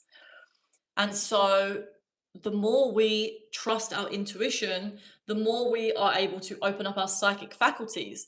So, yes, I'm using my intuition when I am guiding someone through meditation. So, I will choose the meditation that I see is what they need to be taken through. And I'll tell them that this is what I think would be benefit for them, for you, and whether that is something that you want to do. And it's always to help the person to, first of all, clear away anything that is stopping them from connecting with their intuition, their higher self. Because what I'm doing is using my intuition to help you connect with your intuition, your higher self. And so using my intuition, I can feel into what it is that's blocking you. I can feel into what it is that's in your energy field that's blocking you. But it's not always that I can do that. Sometimes our psychic senses, our intuition, we need more information to do that. Like, for example, the other day when I knew that Manthan had a F1 poster in his room, I saw F1 in his handle. That doesn't mean that I'm any less intuitive. It's just that I saw that F1 in his handle, and instantly my intuition said, okay, he's got an F1 poster in his room. So we can use information to strengthen our intuition. Like sometimes, yes, we will get psychic senses, and this is not really something I can control. Like if I get an impression from someone, that's why if you ask me what color you look what you look like, that's why I'm a bit like, I don't know if I'm able to do that, because it's not always like I am choosing what I see. Maybe I'm not as skilled yet to do that, and I maybe some psychic people can do that. But for me, it's more like my psychic impressions come quite spontaneously, or I don't really choose. Like I might see someone's handle and I just get an image. And it's not like I am asking for a specific image. It's just what comes through. And I think sometimes the more um like when someone asks me what number they're thinking of, sometimes it's harder for me to do that. I don't know why. Something I'm still trying to understand myself. But what I have learned is for me to strengthen my intuition is also getting more information from people. So, for example, when I'm working with someone one to one, I can ask them questions. I intuitively will ask them questions as well. It's like my intuition knows what questions I need to ask to get a clearer sense, or to get. And this is also, we're doing this together. Like, so let's say someone is feeling really blocked or feeling really stuck in their life and they don't know why. I'm not necessarily going to know exactly why, but I might look at them and see in their energy field there's a lot of darkness, or I might get an impression for, like, say I might see them laying in bed a lot or something like that, right? And so what I will do is I will use my intuition to guide me into getting more clarity, and as I get more clarity, the person that I'm working with will also get more clarity because I'm reflecting that back to them. So let's say then I ask that, this person's feeling really stuck and I'm seeing them in their energy field laying in bed all the time. And I ask them, like, is it something that you are, feeling like really tired all the time? And they're like, yeah, this is like how I'm feeling right now. And then we'll go deeper into that. And I'll ask them more questions to uncover what it is that's keeping them stuck. Does that make sense? And then as they answer my questions, we are both discovering things together. And so maybe as I ask someone a question, it will intuitively spark the next question for us to go deeper into that. And then that person probably, or if this person is not as tapped into their own intuition because they're being blocked, then maybe they wouldn't have thought of these questions themselves to ask themselves, you know? Okay. Scene saying, is there a question you think helps people to know themselves better, especially when they are feeling lost? Something you would recommend as a conversation to be had with the self, especially for a woman? Okay, the first thing that comes to mind is to understand yourself better is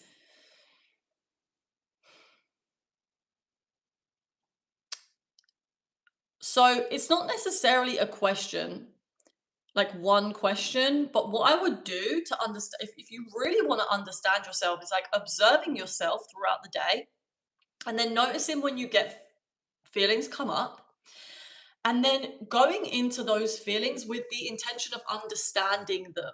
So your actual intention is I want to understand what this feeling is trying to tell me.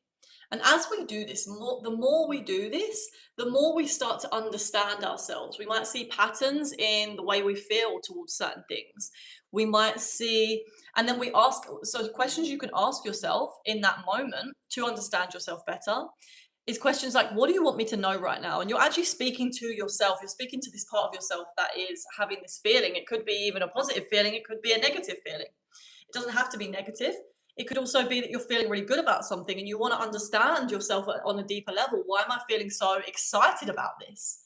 And you can understand yourself at a deeper level by listening to the answer that comes through. So you can go into like a mini meditation and ask yourself, okay, with the intention of understanding, what what do you want me to know right now? Or what are you trying to tell me? Like going into the feeling, what are you trying to tell me right now? And then just listen. Trust what comes up.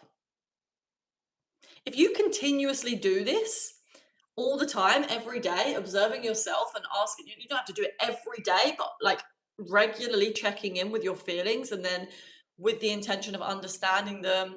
You don't even just have to ask, what do you want me to know right now? You can intuitively ask yourself questions. And this is what I'm saying about what I do. The things that I do when I work with someone one to one is exactly the same as what I do with myself. And that was actually a perfect question to segue off of what I was just saying, because what I'm doing when I'm working with someone is I'm trying to understand them so that they can also learn to understand themselves. And then when we understand ourselves, we can actually choose better options for ourselves that are in alignment with ourselves.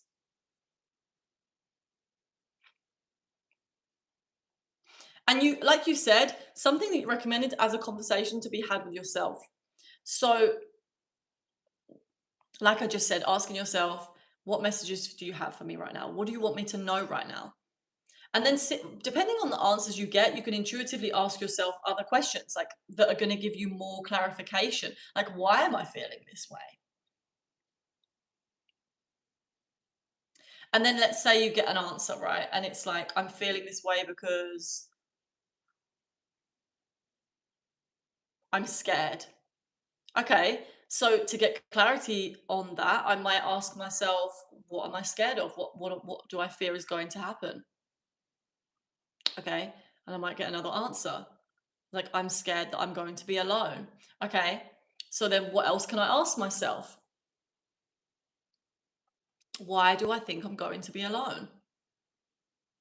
And then just keep going until you feel like you've really gotten enough information. You'll probably be surprised at what comes through.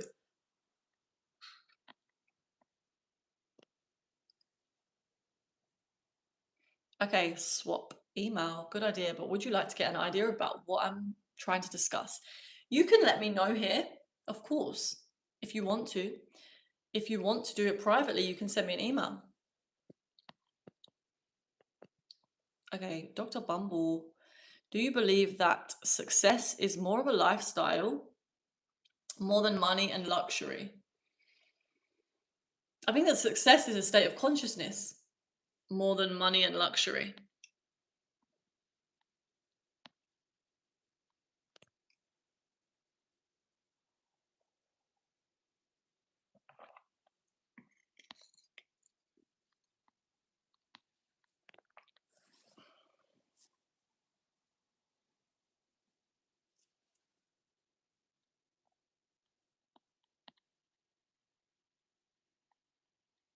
Okay, Sanjay, I think real success is to believe in yourself. Thank you. For the 1%, I think I may be half psychic. Why half?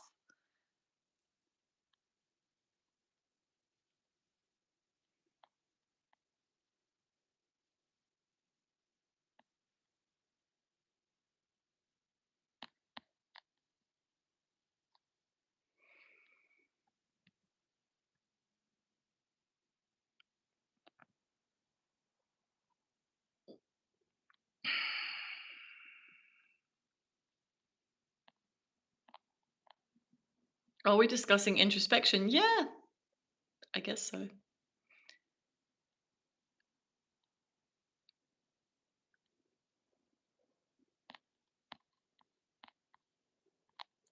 Okay.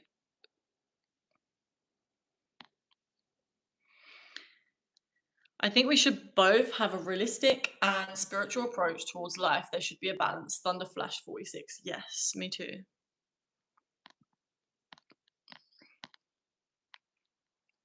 It's like we can't realistically make decisions if we're not looking at reality. We can't make the best decision for ourselves if we're not really looking at the truth. I'm not a Capricorn. My rising is a Capricorn though.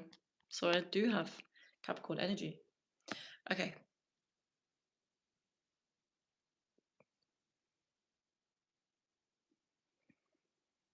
I think you have something different about your mind and its presence in existence. I'm feeling like I'm getting drowned by your attention.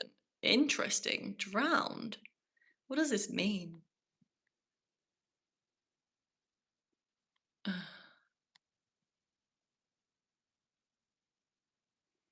Yes, add me on Instagram.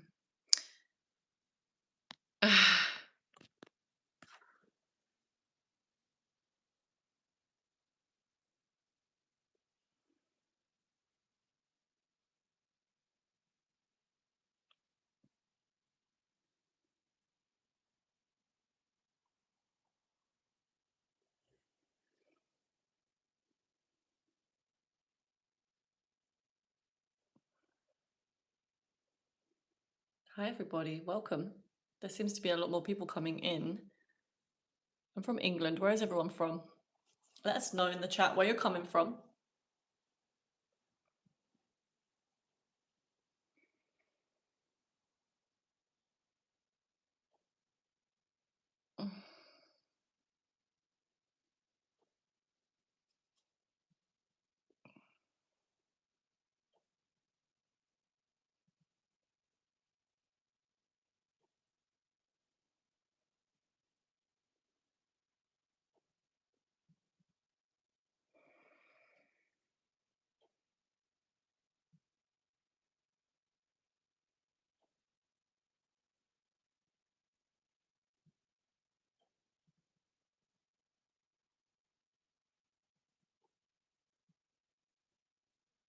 These days I'm studying the Taoist philosophy of yin and yang. Ah, I love that.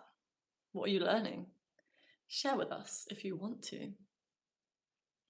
Tim, if you see someone spamming, you can time them out. That would be great. Could you please? Yeah, please can you stop spamming? Ariane? I can't say your name. Sorry if I said that wrong. Um, I'm I'm not going to answer your thing if you're spamming, and also, especially when there's a lot of comments, guys, I do not reply to every comment. I reply to comments that are based on the topic and that are inspiring me. Okay, Swap, he says, I'd like to talk about what exactly is this life and existence and why it is so mysterious and so full of the unknown revelations. Me too! This is what I like to geek out on. I guess that's why we're here. And the people that come to my lives, we like to talk about this stuff, the mysteries of the universe.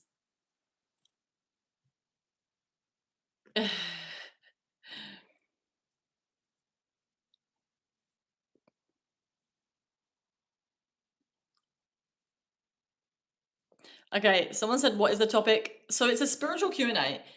I did put on the title that we are discussing life purpose. So, of course, if you have any questions about life purpose, or if you're struggling to find your life purpose, or if you're coming up with any challenges as you are on your life purpose, then please do put your questions in the comments. But also, I'm open to answering questions that are to do with other things with spirituality.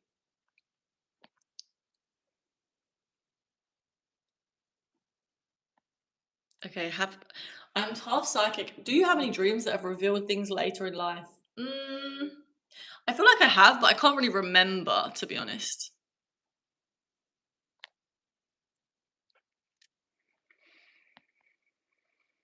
What do spiders mean in the spiritual world? Well, should we look it up?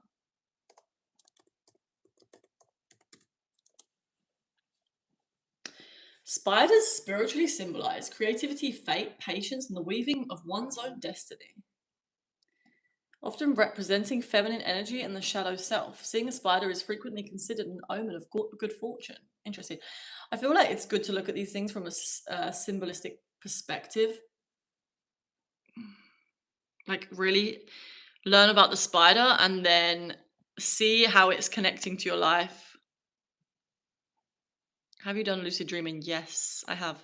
Many times, actually. The email address is in the description. Is it in the description, guys? My email address.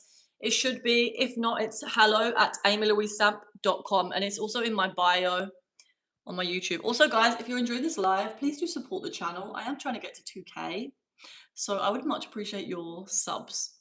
Thank you. And then you won't miss another live or video, because I'm always uploading shorts and long form videos, longer. And I'm going live a lot, so what happens when you're religious but not believe in goodness? Well, I don't even know how to answer that question. What happens when you are religious but you don't believe in godness? Does that did you mean to say godness or goodness?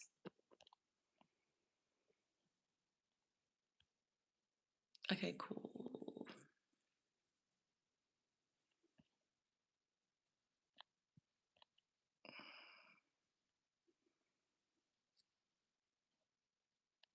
Do you believe in ghosts? Yes.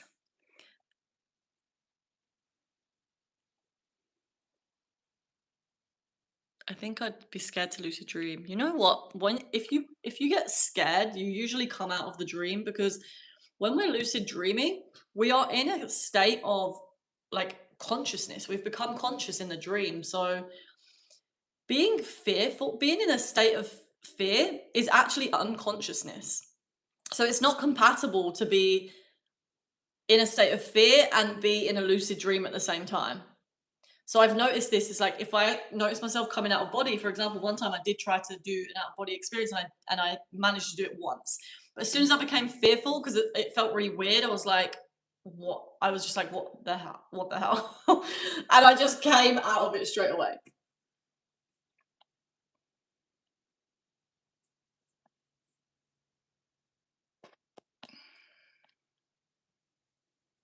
There's no email in my description. It's in my bio. hello@amylouisesamp.com. Let me comment it.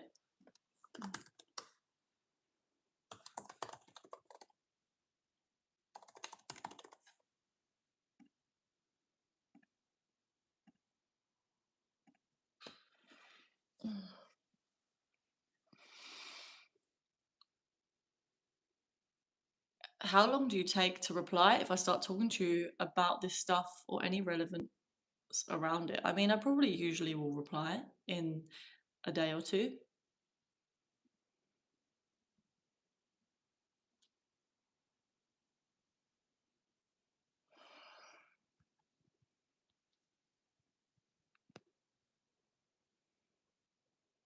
Which questions you really want people to ask you but no one asked? I want people to ask me questions that are related to things that they are struggling with, like it on their journey, on their spiritual journey, to do with their life purpose, or just whatever you're feeling stuck with at the moment. You can ask me about that and I can tell you my perspective on it.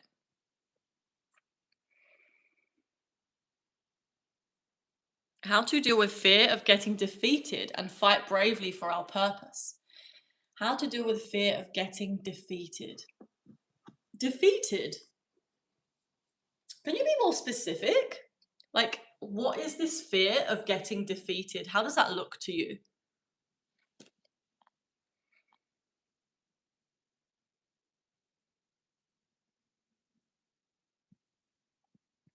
Yes, I might have to try then. It's like your body gets sucked back into the back in from the astral realm. Yeah, it does.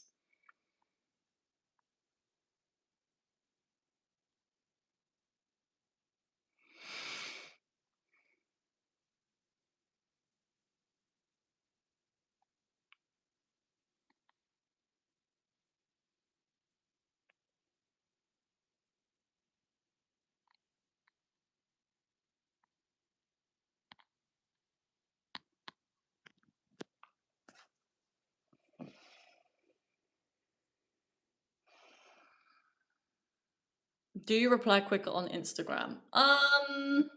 You can message me on Instagram or on email. It's either, but I don't know what's quicker, honestly. I would say if you're going to send me a big message, please let it be email because then I can read through it. Like, I just don't want to be reading really long messages on my Instagram. I prefer you to email me, to be honest. But if you have to DM me, you can.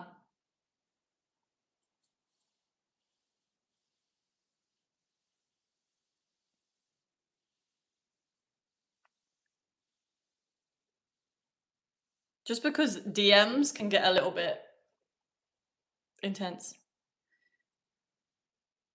So I am best with email. That is the short answer.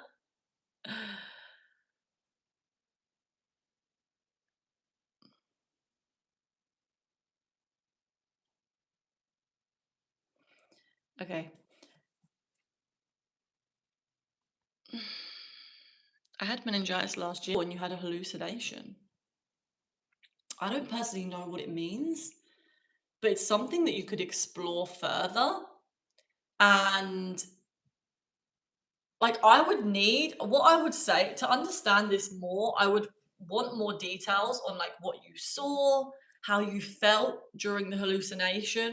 And I'll start to connect these kinds of things together and then ask questions around like what were the things that you were seeing? How were you feeling when you were seeing them? And yeah, you could go deeper into it, honestly. Like, what else? What was the details of it?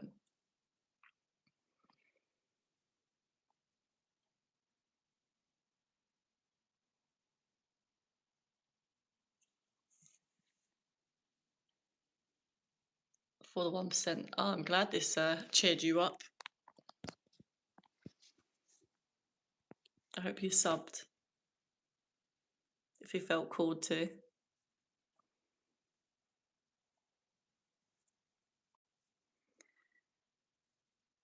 I don't know this Indian podcast, so no.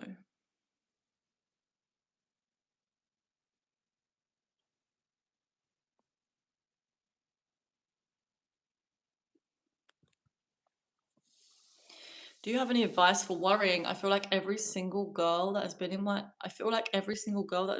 life causes stress because of various reasons, and I get emotionally attached because I'm autistic. Okay. So here you're noticing a pattern with the girls that you are experiencing in your life that come into your life. So there's a pattern here, and it sounds like it's a pattern of worrying. Is there something specifically that you worry about, Alex? Like, what are you stressing about when it's connected with these girls?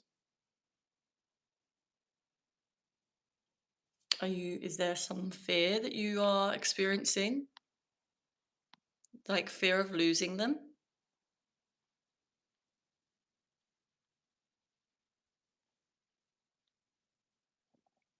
Good, Tim. I'm glad to hear it. Yes, I love adventures.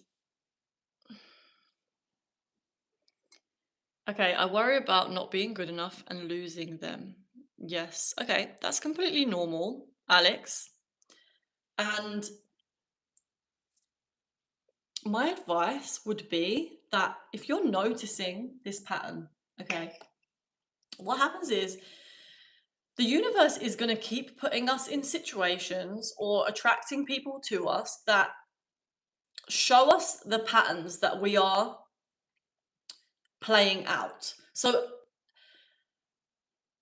our life is made up of many patterns. And when we are in a pattern and we are acting out that pattern, it's because we're not aware of it. So once we can become aware of it, then we can actually step outside the pattern and choose a different pattern or start to choose into something else. So what will happen is you're going to keep attracting people that are trying to make you aware of this pattern. So you've got this, you're noticing these thoughts of not being good enough or losing them, and you're also noticing that you're feeling worried at the same time. So you've already started to become aware that this is coming up for you when you get into a relationship with someone that you like. So what I would do is I would start to go deeper into that belief of not being good enough, because this is what's currently coming up to the surface, and this is what is wants to be healed. So whatever is coming up to the surface now is the thing that is ready to be healed now. And if we don't heal it, then we're going to keep attracting situations that keep reflecting this back to us until we actually heal it. We'll just keep getting into situations, or we'll keep attracting someone else that it might be a completely different person, but like we notice a familiar feeling, or we notice that we are going down this familiar assumption of we're going to lose them. So it's funny, isn't it, how it could be a completely different person, but it's like there's something that feels familiar. So in that moment, know that just by becoming aware of your feelings and your thoughts, you are already starting to loosen the grip of this pattern on you, because becoming aware of it is the first step. You need to become aware of it to start to heal it. But we don't want to get stuck here. We don't want to get stuck in becoming like identified with this. A lot of people, what they do is they will start to become aware of something, and then they will identify with this wound. So, for example, someone might get stuck in this wound of like, I believe I'm not good enough, and so I I keep attracting partners that reflect back to me that I'm not good enough. Okay, we could get stuck here, and we don't want to get stuck here because then we're just reinforcing that belief. We're never coming out of it. So we need to start working with it by going in and doing shadow work with these parts of ourselves.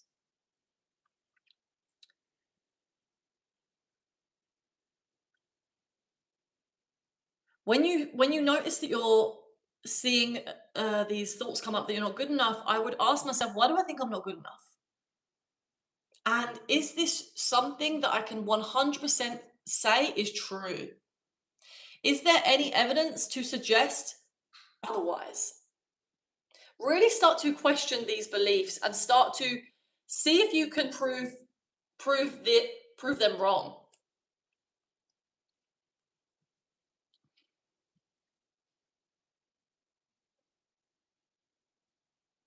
Like, why are you scared that you're going to lose this person? Is it actually because you have real evidence that you could lose them? Or is it coming from that belief that you're not good enough? Because once you start to heal that belief that you're not good enough, and also what you can do is just be really present with yourself in that moment. Send compassion to that part of you that's not good enough. And this is how I start to connect with my higher self. It's like when I notice that I'm having this belief or this this thought surface that I'm not good enough. And it really can be so painful in that moment. It can feel like so believable. It can feel like so real. So when we notice ourselves going down into this spiral, honestly, putting your attention on it and really feeling it, and also reminding yourself this is going to pass, because when you really feel into your emotions, you give them space to move. And so, really feeling it, and then saying to yourself, I'm completely here with you now. That is going to start to bring you back into your higher self. And then just noticing as well where your mind goes when you start to feel these feelings of worry, and you start to notice these thoughts of not being good enough. Just noticing where your mind is going, just really observing it. We want to watch our thoughts, and we want to listen to our thoughts, but we don't want to necessarily believe and agree with everything that they're saying.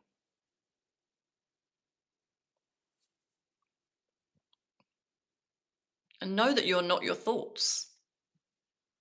If you're observing them, then there's space between you and the thought.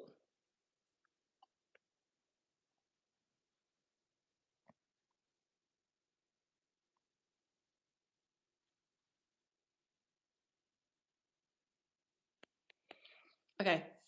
I just feel like every girl has a boyfriend and finds me weird and it's kind of annoying. Guys, I have really dealt with this, by the way. Like, Alex, I have, and I still find myself, like, even though I've healed from it so massively, and I used to really believe that I was so weird. Like, I used to, so I really do resonate and like relate to what you're saying, because I've been through periods of my time in my life where I just felt like I would never be able to get the person that I wanted because I thought I'm too weird. And I thought that anyone that I find attractive is just going to think I'm weird. And it's not actually logical. And many people also do experience this. There's many of us that are having these beliefs. And so the way that I have managed to heal this within myself is,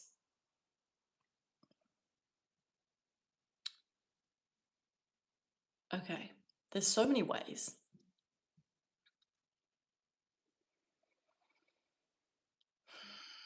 I would ask myself, what is it about that person that is making me think that I'm weird?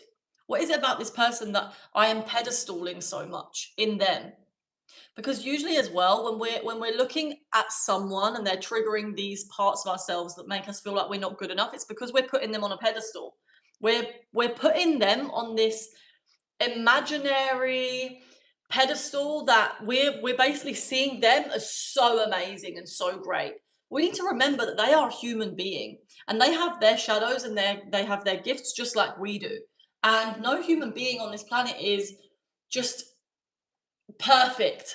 Even though to some extent we're all perfect, but we all have our challenges and our shadows. So when we're putting someone on a pedestal, it's not actually the reality of that person. It's something that we are projecting. And so when you start to ask yourself, what is it about this person that I think that they are so amazing and that I am less than them, right? Why do I think that I'm not as good as them? They're actually reflecting back to us something that we have inside of ourselves. So let's say I really find this person attractive for some reason, and I find myself being really pulled to them, but also get really anxious with them, or I feel really like inferior around them, or I feel like they are triggering this belief inside of me that I'm not good enough. Like, what is it about them that makes me feel like I'm not good enough? Like, for me, for example, let's like say, let me think. Okay, so there's like this guy years ago that I like really used to like, and he was so, I felt like he would never like me because he had such a good body. And I was like, okay, so what is this reflecting back to me? Is that I am having this insecurity with my body. And so what can I do to help myself to heal from this insecurity? Is like, okay, for one, I can look at this belief about me and my body and really question it. Why am I seeing myself like this? Is it true? Can I start to see myself in a different way? Is there things that I can start to do to improve my confidence with my body if I can look after myself? I remember also thinking he was so cool because he was so healthy.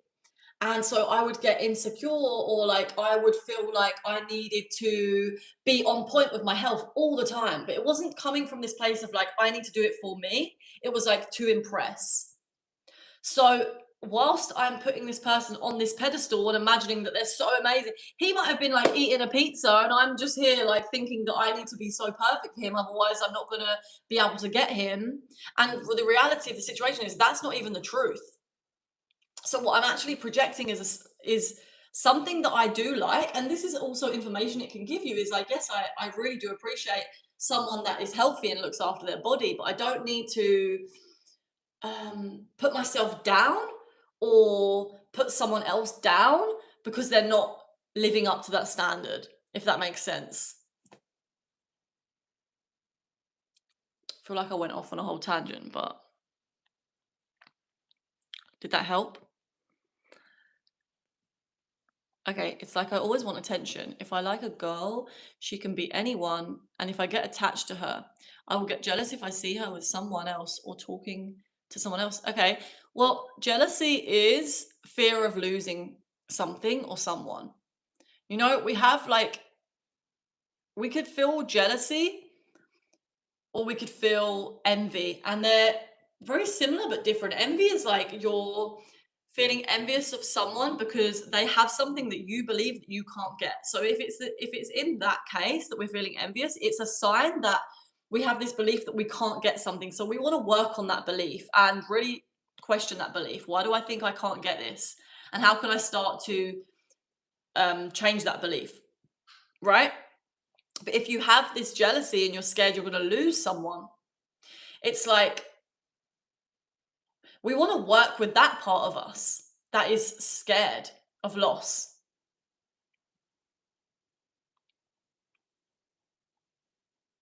So for me, one thing I remind myself of is that I can never lose something that was not meant for me. And also, it's like, okay, so we can go deeper into this. Why are we scared that we are going to lose this person? What do we think that they are giving us that we can't live without? And if that might also tell us something about us that we really want or need. And it might be that we could get that from somewhere else. If we feel that need, then we might not feel so attached to that person. It might be something that we could get from friends or family. Or it might be that we're scared to lose them because they are giving us this kind of false self esteem. Like, for example, if you're really attached to someone because you think that they're really cool and it makes you feel like you're really cool being around them, or this is not real self-esteem. This is self-esteem by being attached to someone else. Like, you have to feel good about yourself because you're with them. That's going to be so unstable and so unreliable as a source of self-esteem. We need to be getting our self-esteem from our own presence, from the connection with the divine. Anytime that we get a self-esteem from someone else, from being with someone else or attached to someone else, it's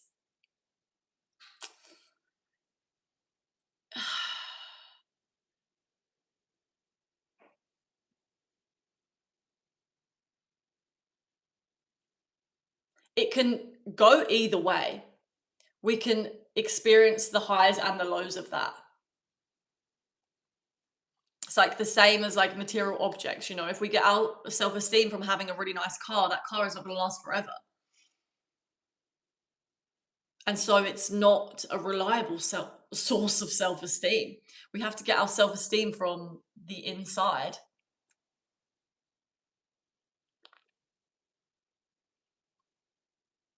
And then also when it's you want to look at this like, okay, this is showing me something that I need to become aware of, that outsourcing this self-esteem. And then you can kind of release that by becoming aware of it. I feel like, okay, we've might have got off on a bit of a tangent, but yeah, thank you guys for your likes as well. Did that help, Alex?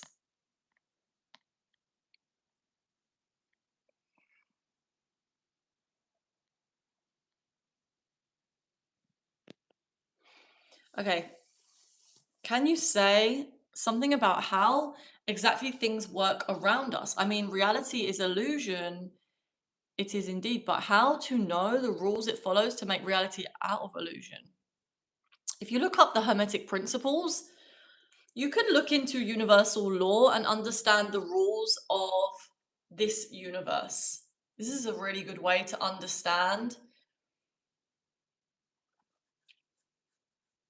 reality. Also, A Course in Miracles is a really good book if you want to understand our reality. Illusion, anything that is based in fear is illusion. It's not real. The only truth is love. And this is the most like fundamental foundation base. Obviously, so many things can flower out from fear, and so many things can flower out from love. Not even flower, but like anything can branch out from fear and anything can branch out from love. But fundamentally at the core, you're either seeing the truth, which is love, or illusion, which is fear.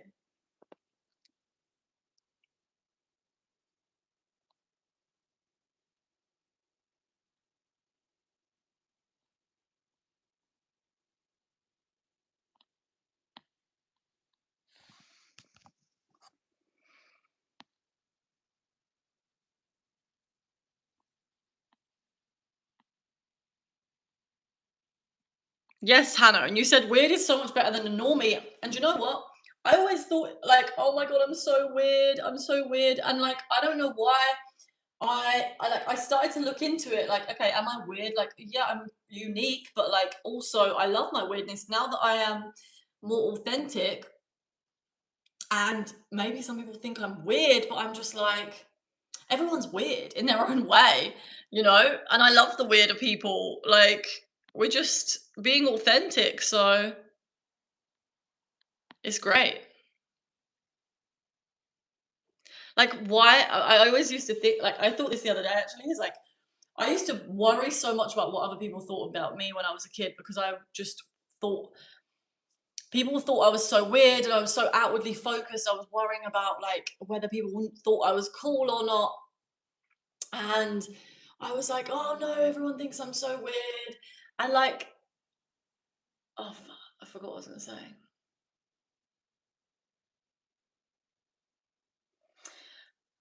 If it comes to me, I'll go back to it.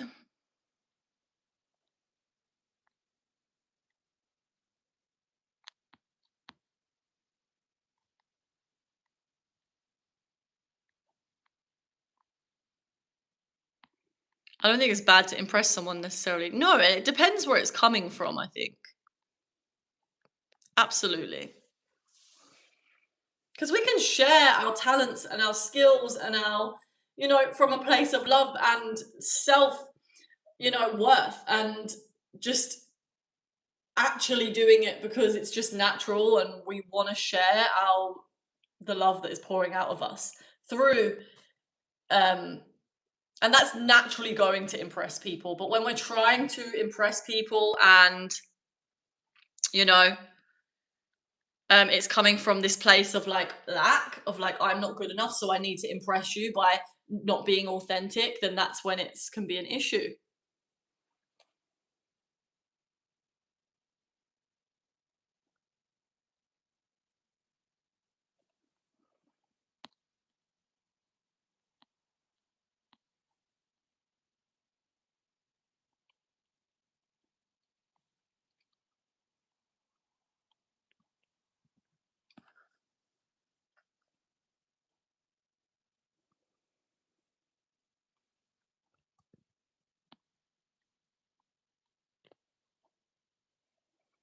Okay, you got an idea where my mind could be stuck or deep thinking in a loop or trying to break out of it. Can you relate? Yes, I can relate.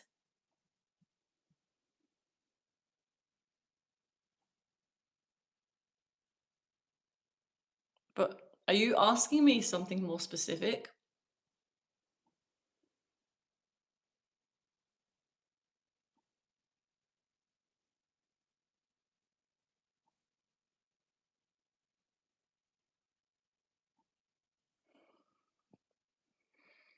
The way I break out of a loop is by placing my attention on one thing, choosing something to place my attention on, and that's how I break out of a loop, a spiral, a negative spiral, whether that is dancing or, there could be so many ways.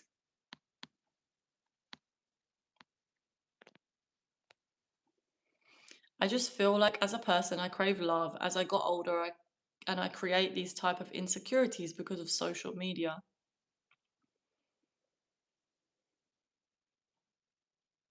What what do you mean because of social media? What about social media do you think you've created these insecurities because of?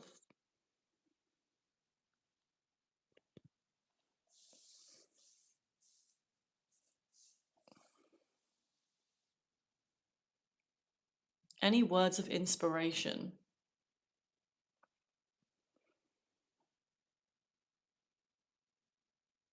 Okay, you came to planet Earth to spread your love and light. And so by being your true authentic self, you actually give other people permission to do the same. You give permission to other people to be their beautiful, colorful, unique, weird, wonderful self by doing that yourself.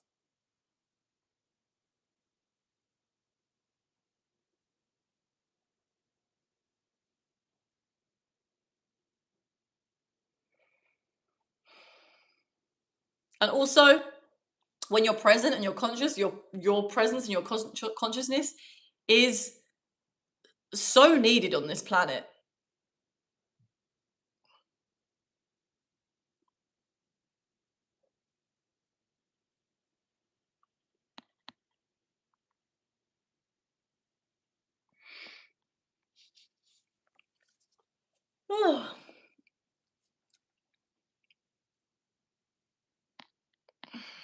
How long has this stream been? I think it's been about 2.5 hours. My intuition told me that you might be feeling tired. I am getting a little bit tired. My eyes are starting to feel tired. So I will be leaving soon, as it's been a long time.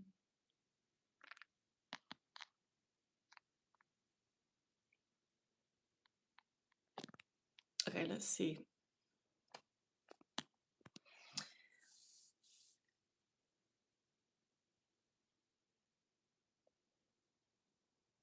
I'm trying to check if you can think the way I think about existing, or is there any kind of sync between our thought process? I think there is some relevancy that we can discuss. Okay. Yeah, I don't know what you mean specifically, but maybe there is some sync between our thought process.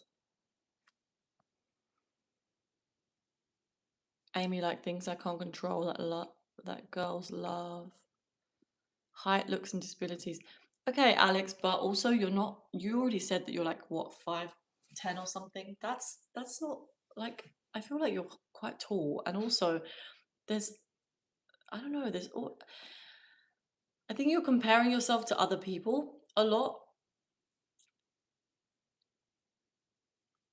I always say this to me and my friend, like me and my friend was saying, when it comes to love and romantic relationships, like all it takes is one person. Like, do you know how many people there is on this planet? There's so many people on this planet. All it takes is for us to find that one little person. Not little, but one person. And it doesn't need to be like, I don't know. I really do believe that there's someone out there for everyone. And that one person is going to love your height. They're going to love your looks and they're going to love your quirks. Because yes, you said that you have autism, but many people have autism. Many people on the spectrum, and not you might not even find someone that's on the spectrum. You might find someone that just isn't on the spectrum, but also gets you and really likes you. Like, it's the person that is meant for you is going to love you exactly how you are.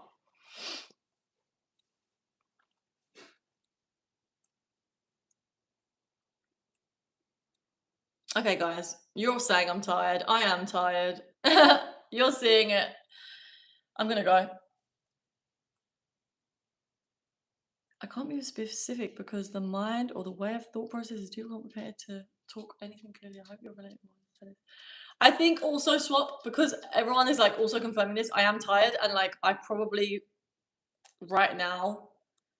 I also find that like my psychic senses are less strong. My intuition is less strong when I'm really tired because I'm like I don't know. It's just like a little bit more cloudy. So that's why rest is so important. When we rest, like I'll go and rest now and then tune in. Or it might be also because this chat is moving, it's hard for me to read a line when it's moving so much.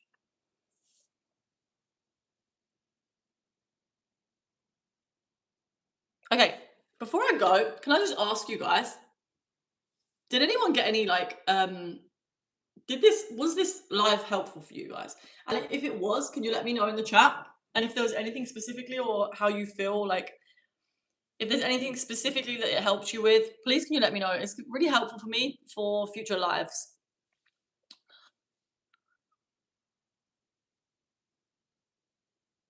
Okay, yeah. Also, so I do get what you're saying. You said you can't be specific because the mind, the way of the thought process is too complicated to talk clearly. Yeah, because the mind sometimes can't really understand these concepts. It's not something that we can talk about on a mind level. That's why I have to bring myself down into the body when I'm speaking about a lot of this stuff.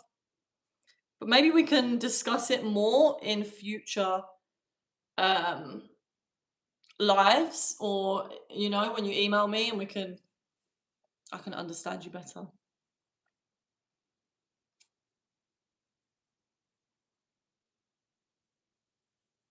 Okay, good. I'm surprised I was tuning in for so long. Never done that before. Oh, well, I'm so happy that you were. And many people actually are doing that on the lives. Like since I've been coming live, there's quite a few of you guys that do tune in.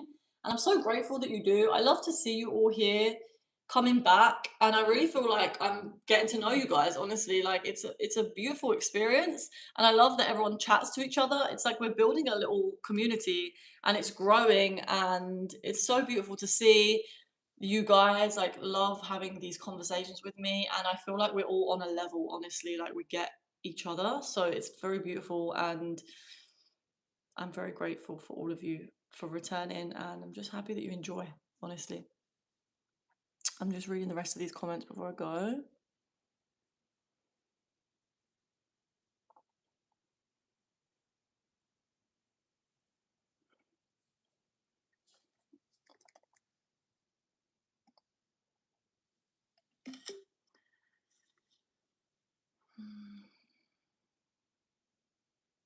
Yes, Hannah, I double tap on what you just said about everyone's different, girls want different things, and so yes. But it's also really annoying when someone's trying to tell you this and you don't fully believe it yourself. That's why we have to go in and do our own shadow work and heal these parts of ourselves. Because someone can tell you all day that like the thing that you're insecure about is like not true or whatever. But at the end of the day, if we haven't worked on that part ourselves, it's not really going to help as much. Not always. So, Alex, of course, I offer you the experience of working to me one to one. If you want to have a like chat on the phone and talk about what I could help you with, I'm happy to do that for free because I like to kind of assess whether I can actually work with someone anyway, and actually help you. So, if it's something that you're feeling called to go into deeper, I could help you to heal this part of yourself that is not feeling good enough because it's literally something that I've healed within myself. And I continue to keep working on those parts of myself all the time. So I have a lot of experience with it. No, Hannah, your questions are not too much, my love. They're absolutely fine.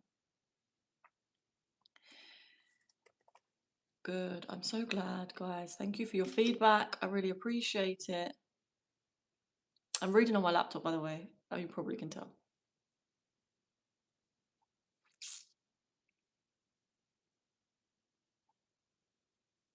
Yes, Alex. I also am agreeing with what Hannah said. Thank you for your questions, Alex. And also, Alex, like the fact that you're, very introspective, you like to come on these things and learn about spirituality and stuff like that is something that some girls would absolutely love, you know? It's it's some like I don't know. It's beautiful to see. We just have to start really working with these parts of ourselves that are feeling like they're not lovable.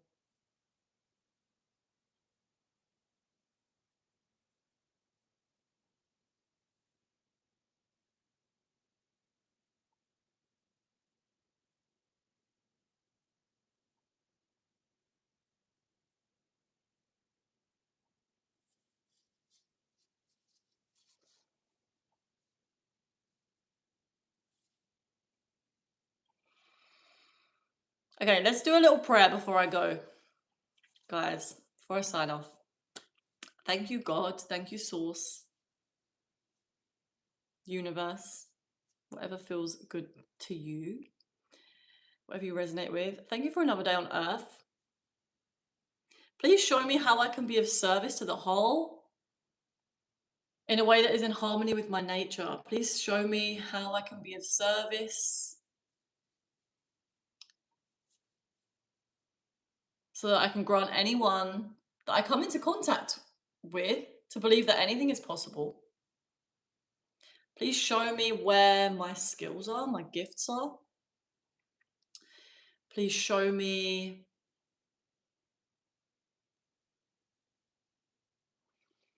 how I can bless anyone that I come into contact with.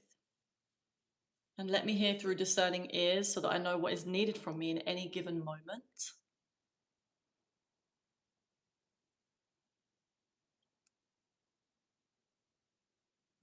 Thank you, God, for guiding me towards the people and the places and the opportunities that are in alignment for me and helping me to see these opportunities and people and places.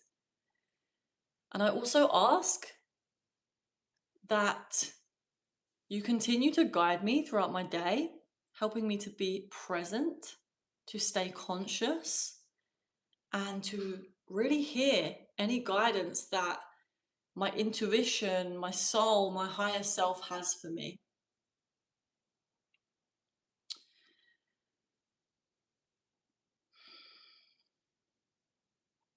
Please allow me, help me to choose love. And yeah, I just want to say again, thank you for another day. Thank you for another opportunity to experience this planet in this body. Thank you for the people that I get to meet, that I get to connect with. I'm so grateful. And yeah. And so it is. Thank you, guys. I almost don't want to go because I'm actually really enjoying this, but I am a little bit tired and it is late and it has been a few hours. Um,